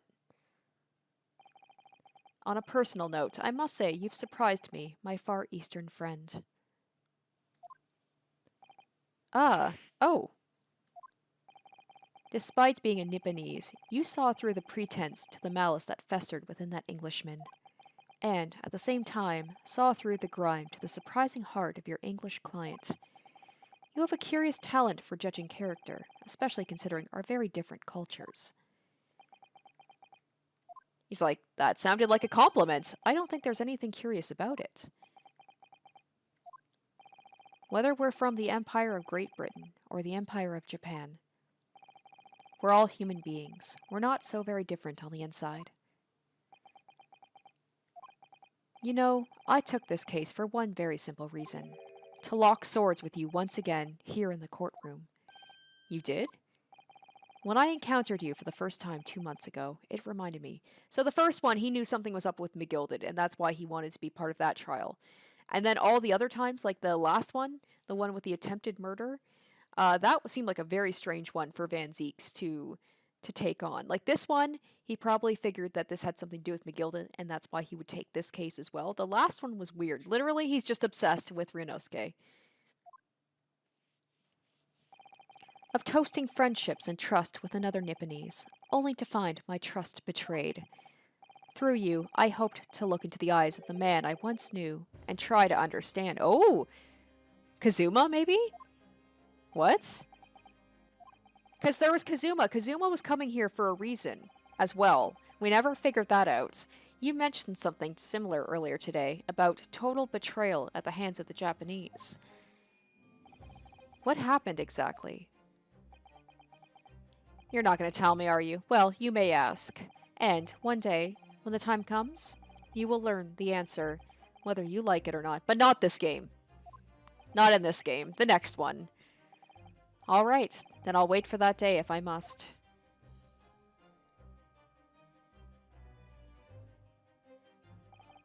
Coming to be known as the Reaper of the Bailey, and my retirement from service 5 years ago. It gives me cause to wonder if our meeting has some deeper purpose. I don't think it would be Kazuma, because Kazuma's still a student. He would be way too young. So, farewell, my learned Nipponese fellow, until we meet again. The only person I could think of is, like, Susato's father, perhaps? Or maybe someone we haven't even met yet. Oh, I wonder how her father's doing. I wonder how Susato's doing.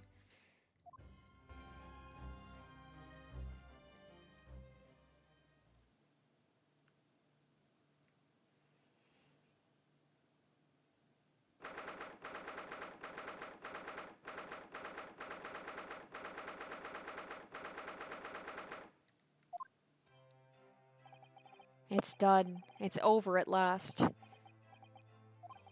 But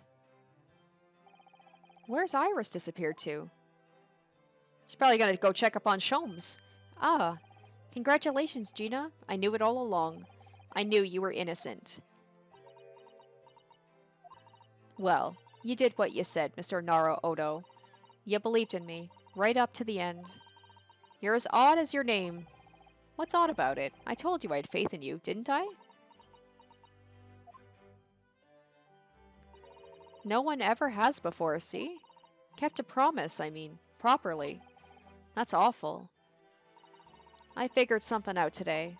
All me life, growing up in the slums, I've never trusted no one. But that's just because I've been scared of being stabbed in the back. I mean, the more you trust someone, the more it hurts when they let you down. Yes, I think I can understand that. After all, I had a taste of it in that trial 2 months ago. I chose to trust someone and paid for it. That betrayal left a big scar. You know, Gina, I worked something out quite recently too. Trusting in someone else is really an exercise in learning to trust yourself. And when your gut tells you it's the right thing to do, and your trust is rewarded, there's no better feeling in the world. I think I have you to thank for reminding me of that valuable lesson. Oh, well, if you say so. Don't make a fat load of sense to me, though. I'm trying to say that putting my faith in you, Gina, has been a real pleasure. For crying out loud, pack it in. But I suppose I sort of feel the same way. I mean, sometimes trust in someone else is, you know, alright. Thanks. This is the way I see it, Ryunosuke. A defense lawyer is only as good as his faith in his client. And that comes down to how much faith he has in himself. After this experience, I'm starting to feel like I understand what you mean, Kazuma. Am I living up to your expectations? Am I turning out to be the lawyer you believed I could be? Pardon the interruption. Is it Sholmes? But what the deuce does a man have to do to be noticed around here? My dear fellow, it is! Ah, that voice. He just loves playing dress-up. It's too late for that voice now, Mr. Naruhodo. I've been standing here patiently in the corner of the room for an eternity. Yes, it was me all along, I would have said, when finally you noticed me. But you people, with your incessant blabbering. Okay, Sholmes, you're one to talk. Mr. Sholmes. Haha, yes, it was me all along, you see? The other officer is like, what the fuck? I'd assumed you'd been taken back to the hospital, to be honest. Indeed I was, but I managed to escape again. Oh. I happened to be aware of one or two foibles of the doctor who was tending to me. I merely made my knowledge of them known to the man, and he happily issued me with a leave of absence. How very above board. But enough of my adventures. That was a fine victory, Mr. Naruhodo. Your tireless efforts justly rewarded, I feel. Congratulations are in order. As a close friend, I tip my hat at you. Oh, thank you. Some great detective you are. Great at being cold as ice, maybe. Have I irked you in some way, Miss Lestrade? Well, you've been having a snooze in your nice soft bed. Some of us have been fighting for our lives. Ah, well, that bullet did cause me to lose a substantial amount of blood, it's true. So, I have indeed been feeling somewhat cold. Not perhaps as cold as ice, but, well, have a feel. Could you take your hands off my neck, please, Mr. Sholmes? And, in some way, I suppose, congratulations are in order for you too, Miss Lestrade. What's that supposed to mean? Why so half-hearted? Well, naturally, it isn't my intention to alarm you, but... an acquittal in a trial with that particular prosecutor is perhaps a little precarious. Oh yeah, right? Because they die anyway. But, what's his face? The Japanese guy from the last one, he seemed to have made it out okay. Well done, Mr. Sholmes. Not alarming in the slightest. Oh, the Reaper, you mean? Because anyone who's found not guilty in a trial he was working on winds up dead anyway? Is that it? The very point I was trying to make. As exemplified by the fate of Mr. McGill did, in fact. And, I guess that was the only one. That's the only other trial that I did. McGill died. What was that guy's name? It started with an S. The author. Oh, I can't remember. But of course, I pay no attention to such irrational drivel myself. Yeah, well, it don't bother me. Oh, really? Of course not. The way I see it, the Reaper's a bit like him upstairs. Him upstairs? You mean, like God? Yeah, him upstairs knows what's what, right? He knows what people are like on the inside. He won't have got the wrong end of the stick. There are some coves like that bog trotter, what are rotten to the core. At the end of the day, him upstairs makes sure they get what they deserve. I suppose that's one way of looking at it. Divine justice is one thing, though. The Reaper taking matters into his own hands and claiming lives is another. Well, I ain't like the McGildeds of the world, so I ain't scared. I got principles, see?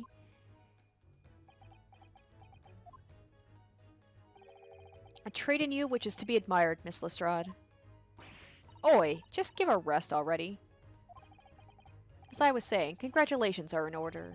The news of your acquittal was very welcome news to me indeed. Let me express my heartfelt congratulations, Gina. Well, there you are, Hurley. How long have you been here? Honestly, I went to the main entrance especially to meet you there. Ah, Iris, my dear, I do apologize. But wait until I tell you what happened. This pair made utter fools of themselves. He's like, I was playing dress-up. He is having way too much fun. What happened? As you know, I have a penchant for disguise. I was hiding in this room dressed as a bailiff. But these dolts didn't notice my presence at all. They had no idea. Can you imagine, Iris? Would you credit it? I'm not sure, really. I beg your pardon? I'm sorry, Hurley, but you just don't have the weighty presence you seem to think you have. In fact, you really ought to be careful about that. It's going to land you in trouble one day. Aww. I'll be careful. Oh, that's so cute. It's like a mother scolding her child. I wonder if that is a, maybe that's foreshadowing for the next game. Maybe Hurley himself will find himself in need of a lawyer. Oh, that would be a dream. Ouch. Anyway, it's such a shame. I was so hoping to throw a party for Ginny tonight, but you won't be able to come, will you? Don't look like I'm going to be going nowhere for a while. You are the judge's patter. I got stuff to make amends for, apparently. All them offenses. What was it again? Breaking and entering, taking the bog trotter stuff. what was in lug, blah blah blah. Yes, I think you'll find that basically, being a pickpocket is the main offense. But diving ain't no offense. It's a job, isn't it? I don't think so. Yeah, Gina, thinking's not a crime, but pickpocketing is. Still, it has got me thinking all this. Maybe I should start looking for another line of work. I mean, you didn't start off as a lawyer, did you, Odo? Well, no. But I was never a pickpocket. Well, anyway, I reckon I can make a change. I'm gonna do something for all them, a lot like me from the slums. Something that makes a difference for them. That's a wonderful idea, Ginny, and I'm sure you can do it.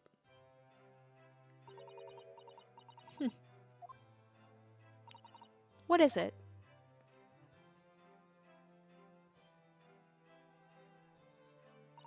Nothing. Miss Gina Lestrade. The prison carriage has arrived, ma'am. Come with me to the rear gate at once. This is a little, I mean, she does have to atone for her crimes, but this does feel a little bittersweet. Right, well, looks like I'm off then. Because usually at the end of these games, everybody does have the big party and they get together. It's a good time, but we don't have Susato. We're not going to have Gina. Goodbye, Gina, and good luck. Odo? Yes?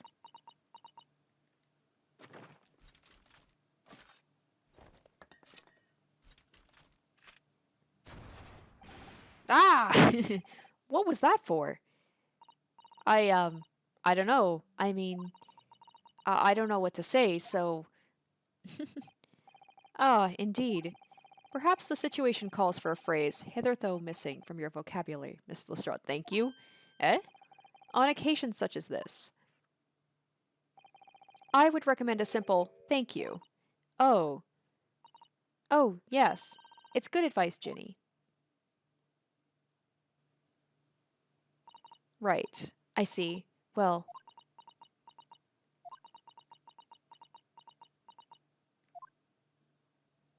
Aw. Thanks, Odo. Aw, look at that smile! She's has such a good smile. Thank you for everything, what you've done, for believing in me. Not at all. In fact, that should be my line. Thank you, Gina. Oh, that was sweet. And then my dog has to ruin it by coughing in the background. Thank you, dog. Well, there she goes. I wonder if I'll ever see her again. Well, well, quite the indomitable pick purse. Oh, I nearly forgot. I bought a paper outside. It's a special edition, and this trial is all over the front page. Pickpocket's innocent proven. Isn't it wonderful? You should have shown it to Gina, Iris. She would have been thrilled. Oh, no. How silly of me. Ah, but anyway, would you like the good news or the bad news? Ugh, not again. Well, what do you say, Runo? Hurley? As usual, I think I'd rather get the bad news out of the way first. Absolutely not. I have no intention of listening to anything but good news. And there you have it. How people answer that question says a lot about them, doesn't it? Let's not go there. Alright then, maybe let's start with the good news this time. The rain has finally stopped. It was a record level of rainfall, apparently. Well, that is good news indeed. We can journey back in greater comfort. Alright then, what's the bad news? The huge storm has left the seas very choppy. Oh no, Susato! The channel in particular is awful, so sailings out of Dover have been delayed by a day or more. Oh, wait, that's good news! That means Susato never left! Wait, Dover? That's right. If we head to the station immediately, we may still make it in time to wave Susie off. Oh, good. Okay, so she's leaving, but we get to see her at least. But there won't be a train, surely. We couldn't be that lucky. Who do you think I am, Mr. Naruhodo? Mr. Sholmes? I rushed to Victoria Station earlier and made arrangements for a special express. If we hurry now, we shall be there in time for dinner. And I know of a fine restaurant that serves the most delicious baked sole. The great detective does it again. Indeed he does, and that time he had no hesitation calling him great. I happen to be aware of a number of the rail transport director's foibles. What? I merely made my knowledge of them known to the man, and he happily laid on the locomotive. Elementary. Just an idea, but it might be wise to stop manipulating people that way. What are we waiting for, then? To London, Victoria. Yay, we get to see Susie.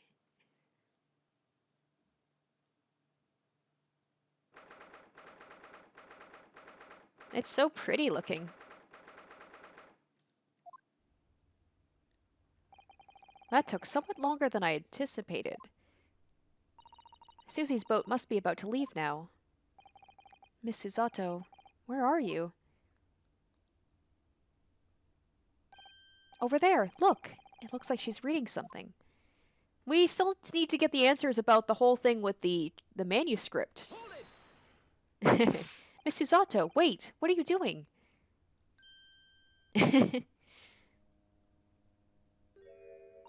Mr. Naruhodo? What are you doing here? We came as soon as we could after the trial. I mean, we heard sailings were being delayed due to the bad weather, you see. Oh, I see. Then tell me, how did Gina's trial go? It went well. She was acquitted.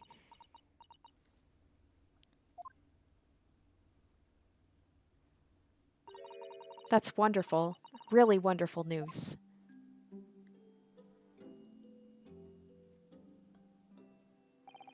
The book you were about to throw into the sea. It was your Encyclopedia of British Law, wasn't it? Oh dear, I was hoping you hadn't seen that. She really does think she's the worst. Am I gonna have to do like I always do at the end of these games where I have to present evidence of like why she is not the terrible judicial assistant that she thinks she is? I'm not worthy of practicing law in any way now. So, I was saying my final farewell. You were saying goodbye to law?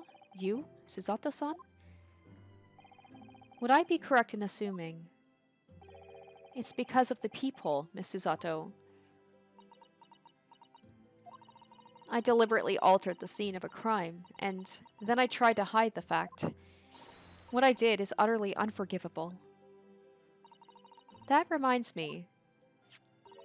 How did you even come to have this, Susie? On the evening of the incident, Mr. Sholmes had invited Gina to dinner, if you remember. Oh, yes, we had a wonderful time. Well, Gina gave us a little introductory lesson, didn't she? To the art of pickpocketing, I mean. Oh, that was so much fun. I stole Runo's armband. Yes, please don't do that again, Iris. That band's very important to me. Well, if it's so important, you should pay more attention to it. You didn't notice for ages. On a whim, I thought it would be fun to see if I could take the cat flappomat, so I put it up my sleeve. Really? And then I rather forgot about it until I found myself in Mr. Windibank's shop with it later that I mean, I know your sleeves are pretty big, Susato, but that thing looks like that would be cumbersome to carry around. I see. And then...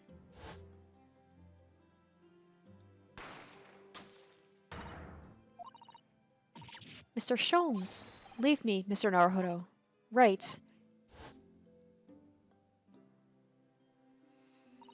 After Mr. Naruhodo had left the shop, I started to think. That door started to play on my mind. The storeroom door, you mean? Yes. If Gina was anywhere in the shop, I realized it could only be behind that door. And at the moment, the little device I had up my sleeve sprang to mind. I was so worried about Gina, I simply had to know. So, you used the cat flappomat to make the peephole in the door.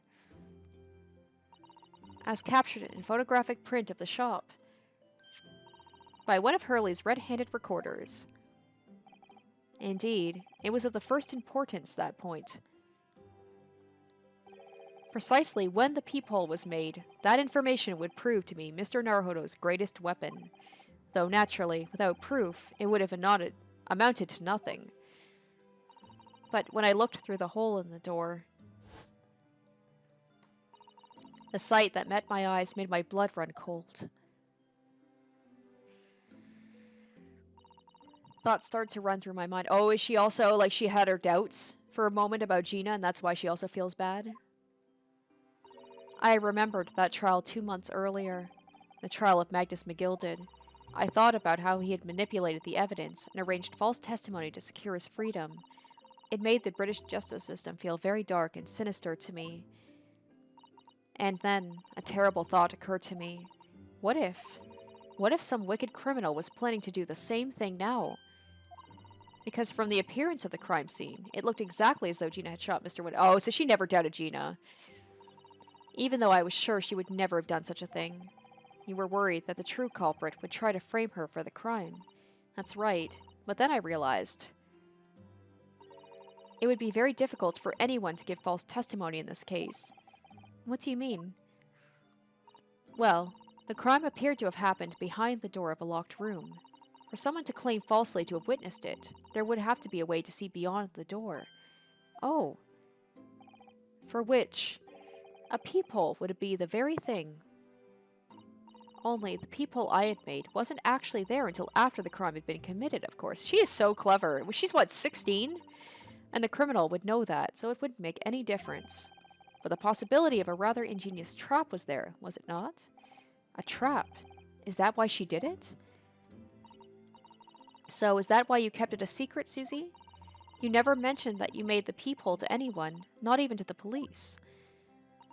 I know, and I knew at the time what I was doing was wrong. A criminal offense, even. It's funny, what if her father actually wasn't sick? She was just trying to get the fuck out of England because she's like, oh god, they're gonna find me guilty, I gotta go.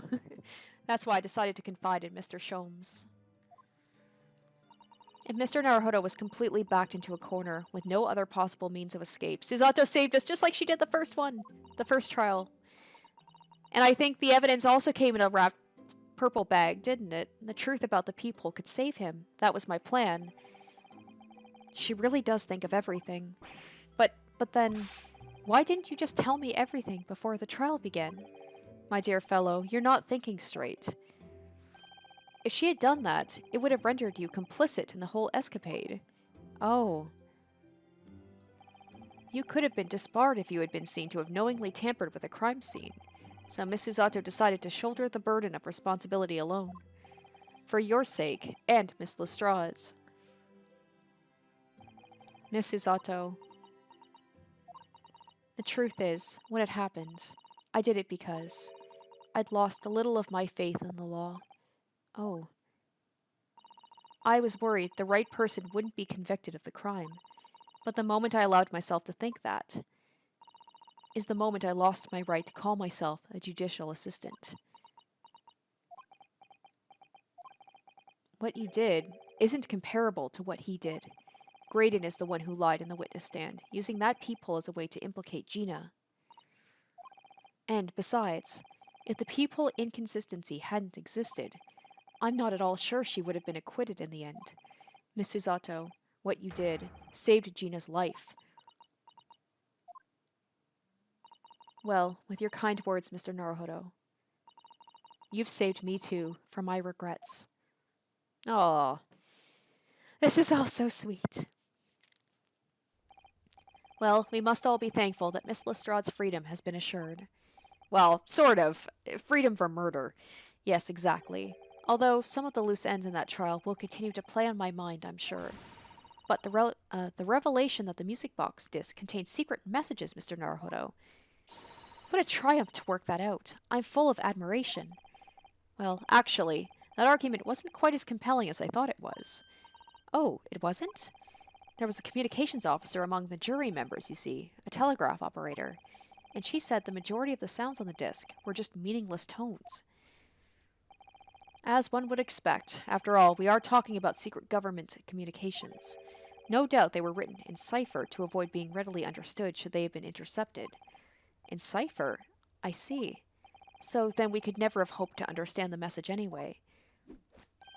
Nonsense, my dear fellow. It's quite a zero-pipe problem, I assure you.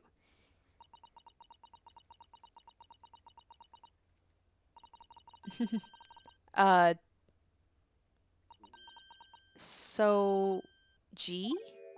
What? Soji. Well, that can't be a real word, can it? How funny. Wait, Iris, what did you just say? Oh, I just said a soji. Wait, hold on. Let's go in a soji. Is that a person? Is that a last name? Or something? Okay, no. Asogi. Does that word mean something to you? Mean something. Asogi was the name of my best friend. Oh, derp! Kazuma! Kazuma. Whoa! So his name was in the... Whoa, I wouldn't have expected that. But how? How do you know that name, Iris? I wrote it down during the trial before, when the message was playing on the music box. Damn! She transcribed it on the fly? She really is a genius. Whoa, Iris! I thought the message probably wouldn't be written out in plain Morse code, so I tried various ways to interpret it. But whatever I tried, the words just didn't seem to make any sense. That is, in English at least. Whoa. It suddenly occurred to me, you see, there's more than one Morse code, not just the English variety. Various countries around the world have altered and added to Morse code to use it in their own languages. I don't believe it. Are you saying... That's right. I've only actually seen a chart of Japanese Morse code once before. But I think it's based on the I-Ro-Ha pangram, isn't it? And you mean to say that in Japanese Morse code, the message said Asogi? Yes, I think so. Sorry, but I don't remember all the Japanese Morse code. Iris, would you let me see that? Miss Susato, do you know it? Do you know Japanese Morse code? Yes, I spent some time studying it. Because I'm quite sure Morse code will become ever more important for international communications. Then might I recommend, my dear madam, that you focus your efforts on the English version.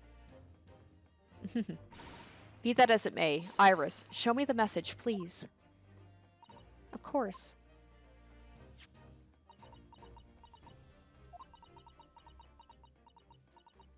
Could this actually be the thing that Van Zeeks was referring to about maybe Kazuma did have something to do with his betrayal by a Japanese person?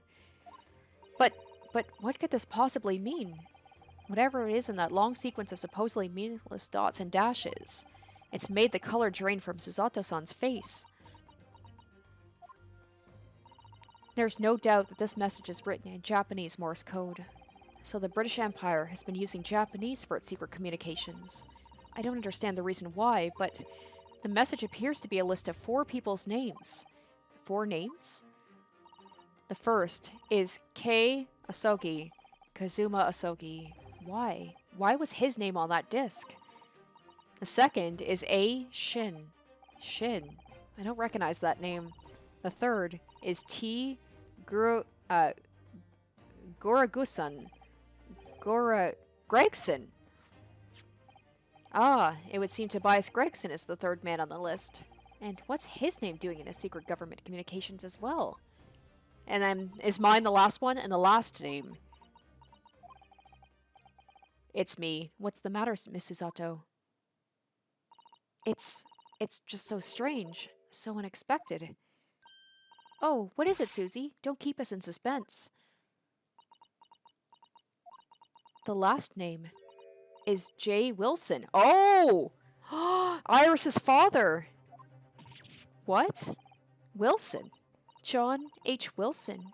You mean Daddy? Well, the plot thickens. It says only J. Wilson, so I'm afraid I can't be sure. Then, after the 4 names, it reads, if I translate from Japanese, that is all 4.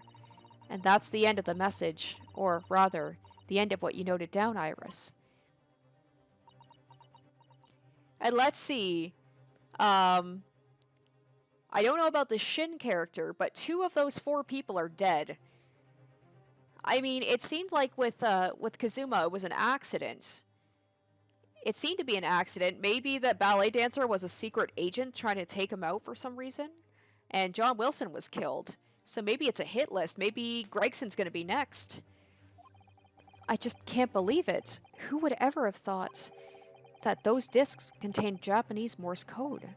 Not to mention a strange list of some disturbingly familiar names. It would appear this particular message is a communication of some kind between Great Britain and the Empire of Japan. So, Daddy could be in Japan then. Where Susie and Runo come from. Oh, Iris, honey. Yeah, he was. Oh, well. No. It's not very likely, really, is it? I mean, there are thousands of people with the surname Wilson, and there must be lots of J's among them. Professor John H. Wilson, visiting professor of medicine at the Imperial Yume University. But we can't tell Iris about that now. We just can't. See, if it wasn't for Gregson, it may have something to do with, like, the university itself, because they're like, Wilson was visiting, Kazuma was a student there. I don't know who the Shin person is. But then Gregson, that's a weird one. This is so strange. Somehow, in solving the case, maybe Shin is the one that was the person who betrayed Van Zeeks. I feel like I've rolled back a boulder at the mouth of a very dark cave. I do wonder if perhaps it's a dark cave we shouldn't go wandering inside.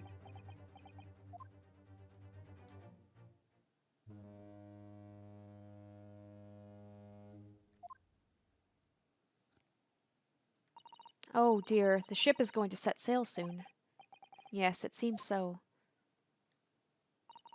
I'll sail on that steamship first to the port of Dunkirk in France. Then I'll change onto a larger passenger vessel bound for Japan. You're really going then, Susie. We wish you a safe passage, Miss Susato. Thank you so much. I wish you all the very best. Miss Susato, I had hoped to have you always at my side, to guide me and support me.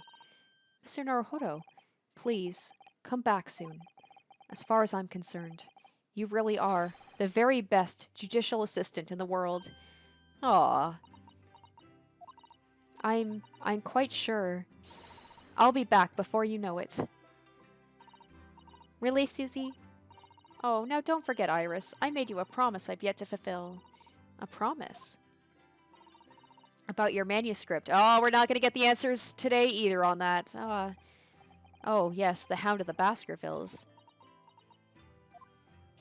Well, I'll be waiting for you then, Susie. A promise is a promise.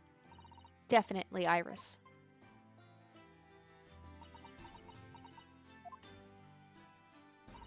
Mr. Naruhodo. Yes? Do you remember the first time we met? Yes, of course. On the SS Buria, when I was dragged out from that wardrobe, still half asleep. No! At the first trial, dummy! If I remember rightly, you threw me halfway across the cabin with a Susato takedown. You know very well that I'm talking about after that. It's strange, but being thrown together as we were in that case, I somehow felt straight away that you were the perfect person to continue Kazuma-sama's great legacy, Miss Susato. And my instincts were right. I really want to believe. No, I'm sure that. I'll be back soon. Farewell until then. Don't you go and die on me too, Susato. I couldn't handle it. Especially when people say, I'll be back soon, I promise.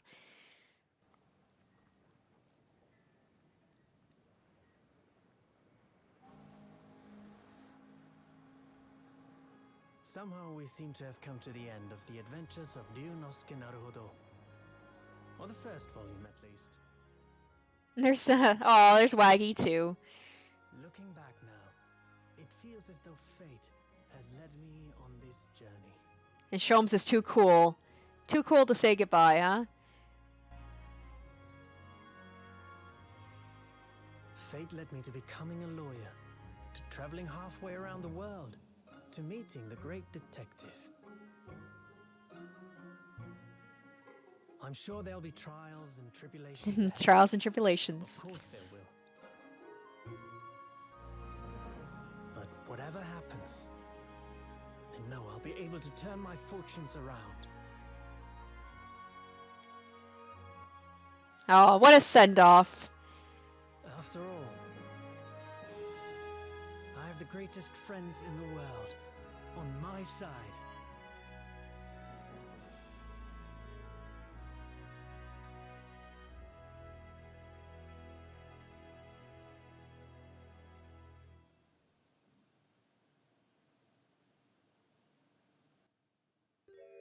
Oh.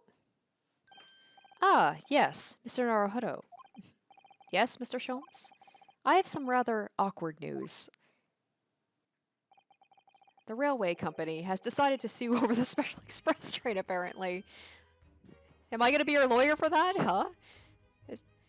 That will be the first trial of the next game. Will be me defending Mr. Sholmes. It caused such a commotion on the line. All the other trains had to wait at stations. But really, we would never have made it to Dover in time otherwise. Anyway, I explained everything, and how it was all your fault. You asshole, you lovable asshole, huh? Huh? I believe a formal complaint should be delivered to your office tomorrow. But not to worry, my dear fellow. According to Miss Susato, you love defending yourself in court. Huh? Huh? Huh? It's alright. I'm perfectly happy to testify. He really didn't look like the sort of man who would do something so outrageous. See? Is it too late for me to get on one of those boats too? Mr. Sholmes? Yes? A word, if you don't mind? Why, certainly. Any word you like. Bellow it out, my dear fellow. Objection! Here we go. Oh yes, I love Runo's words, and I know just the one he'll use here.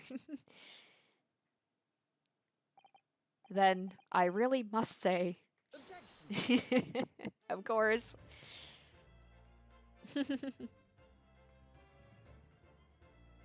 Oh, that was so good! And it's only the first part of it, really. Wow. Although, I believe, as much as I have been enjoying this, I think I will be taking a break. Oh, there's my boy. There's my boy. In the following weeks, hundreds of music boxes arrived. Something was afoot, though it transpired I'd ordered them all myself. So, I advertised them for sale with used by Mr. Sholmes to solve an important case. And the money I've earned consulting detective work pays a pittance by comparison. I love it. But yes, I will be taking a break from this and be playing another game. I haven't slept a wink. This manuscript is due tomorrow now. When I'm this busy, Hurley usually cooks me breakfast. Well, cooks is an overstatement, for some dry toast and insipid coffee. I do miss Susie and her lovely Japanese breakfast. Well, Sholmes can't be good at everything.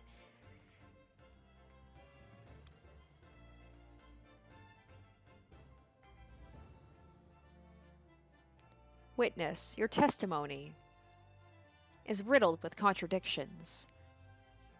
Exactly. Rarely do rare Koban coins hide under rare stakes themselves. Well, Ido Nosa knows his father's an innocent man, or are you calling my son a liar? Witnesses, my courtroom is no place for your petty arguments.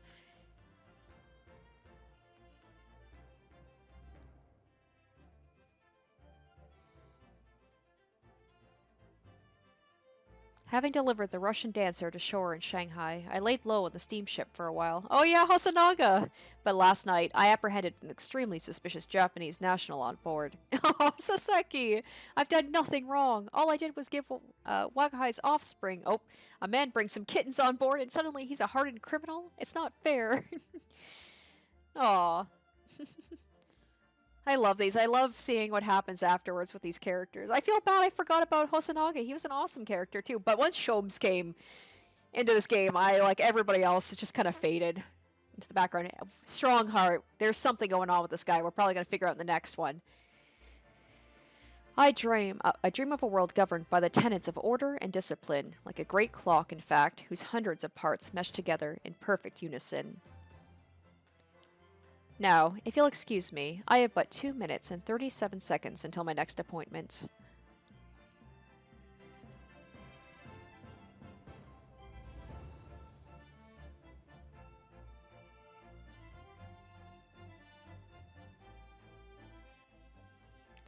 The latest Ranced magazine is out, and I'm in it again.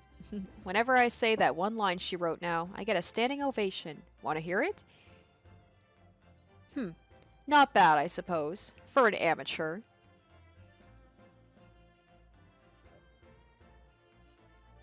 So, no word on what your punishment was and all that stuff? I'm surprised Iris was so nice to you. Her ladyship puts me to shame.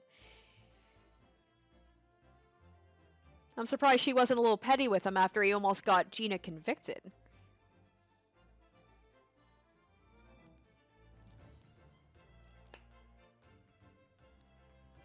Been visiting the old girl on a daily basis, of course. Joni, my old jailbird. Must say, battling with those bally stares every day has done wonders for the dicky peg. Managing rather well with the housework, too. Got this maid business taped up, I'd say. Hope the gossiping neighbors don't realize the man of the house is his own maid.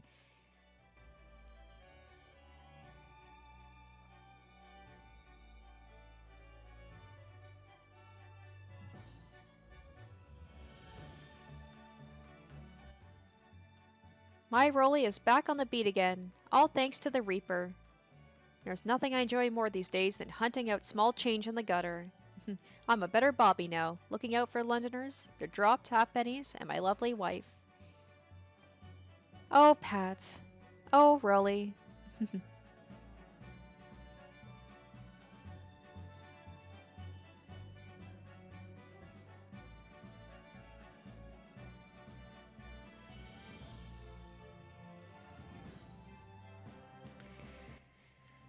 Looks like I'm gonna be doing time for a bit now. But Iris comes every day for a natter, so it ain't too boring. She's always going on about all them cases what Sholmes is looking into. Criminal investigations are kind of interesting when you get into 'em.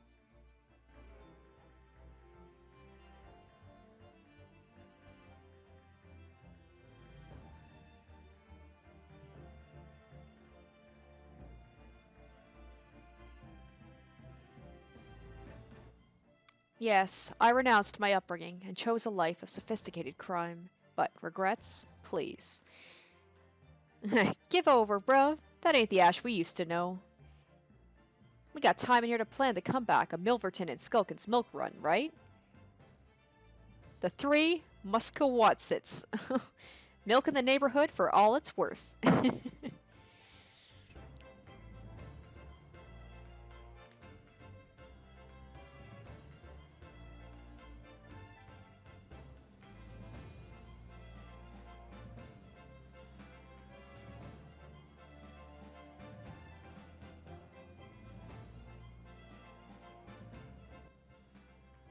This past 6 months has been a time I shall remember forevermore.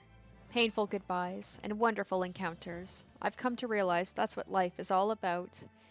Naruhodo-san, I promise. Your assistant will return to you one day. But for now, I leave you with many memories and a heartfelt wish that life will treat you well.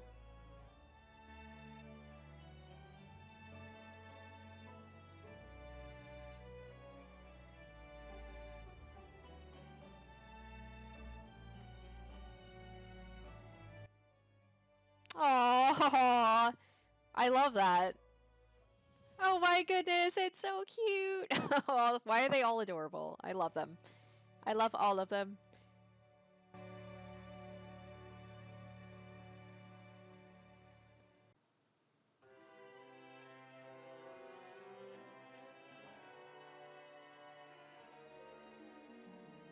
What is this now?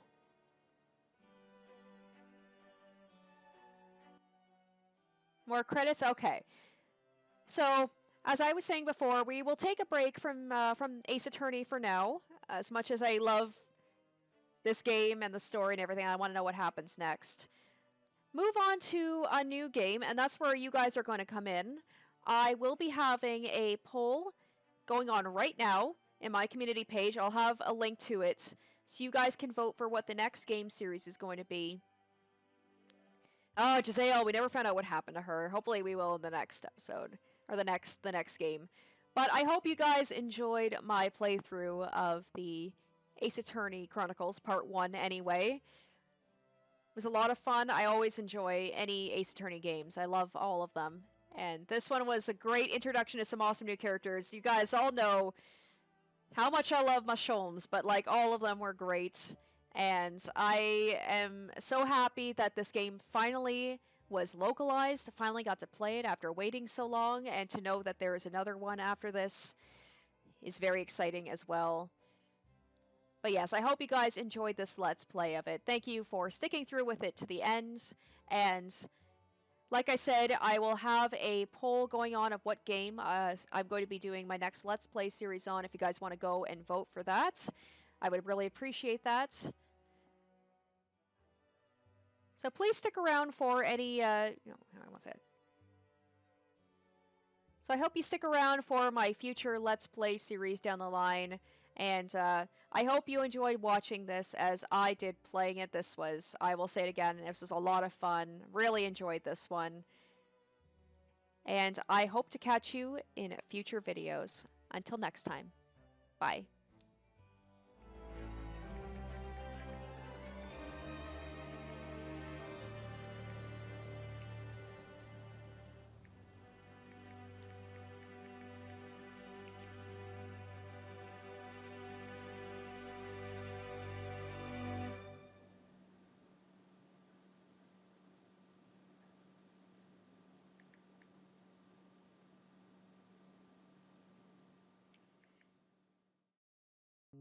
Special shoutouts to my top tier patrons: Nana, Sparky, Dumbass Loser, Tequila Mockingbird, Puncake G, Derek Nickel, Harry Gazif, Asborn Kennedy, and Icognito.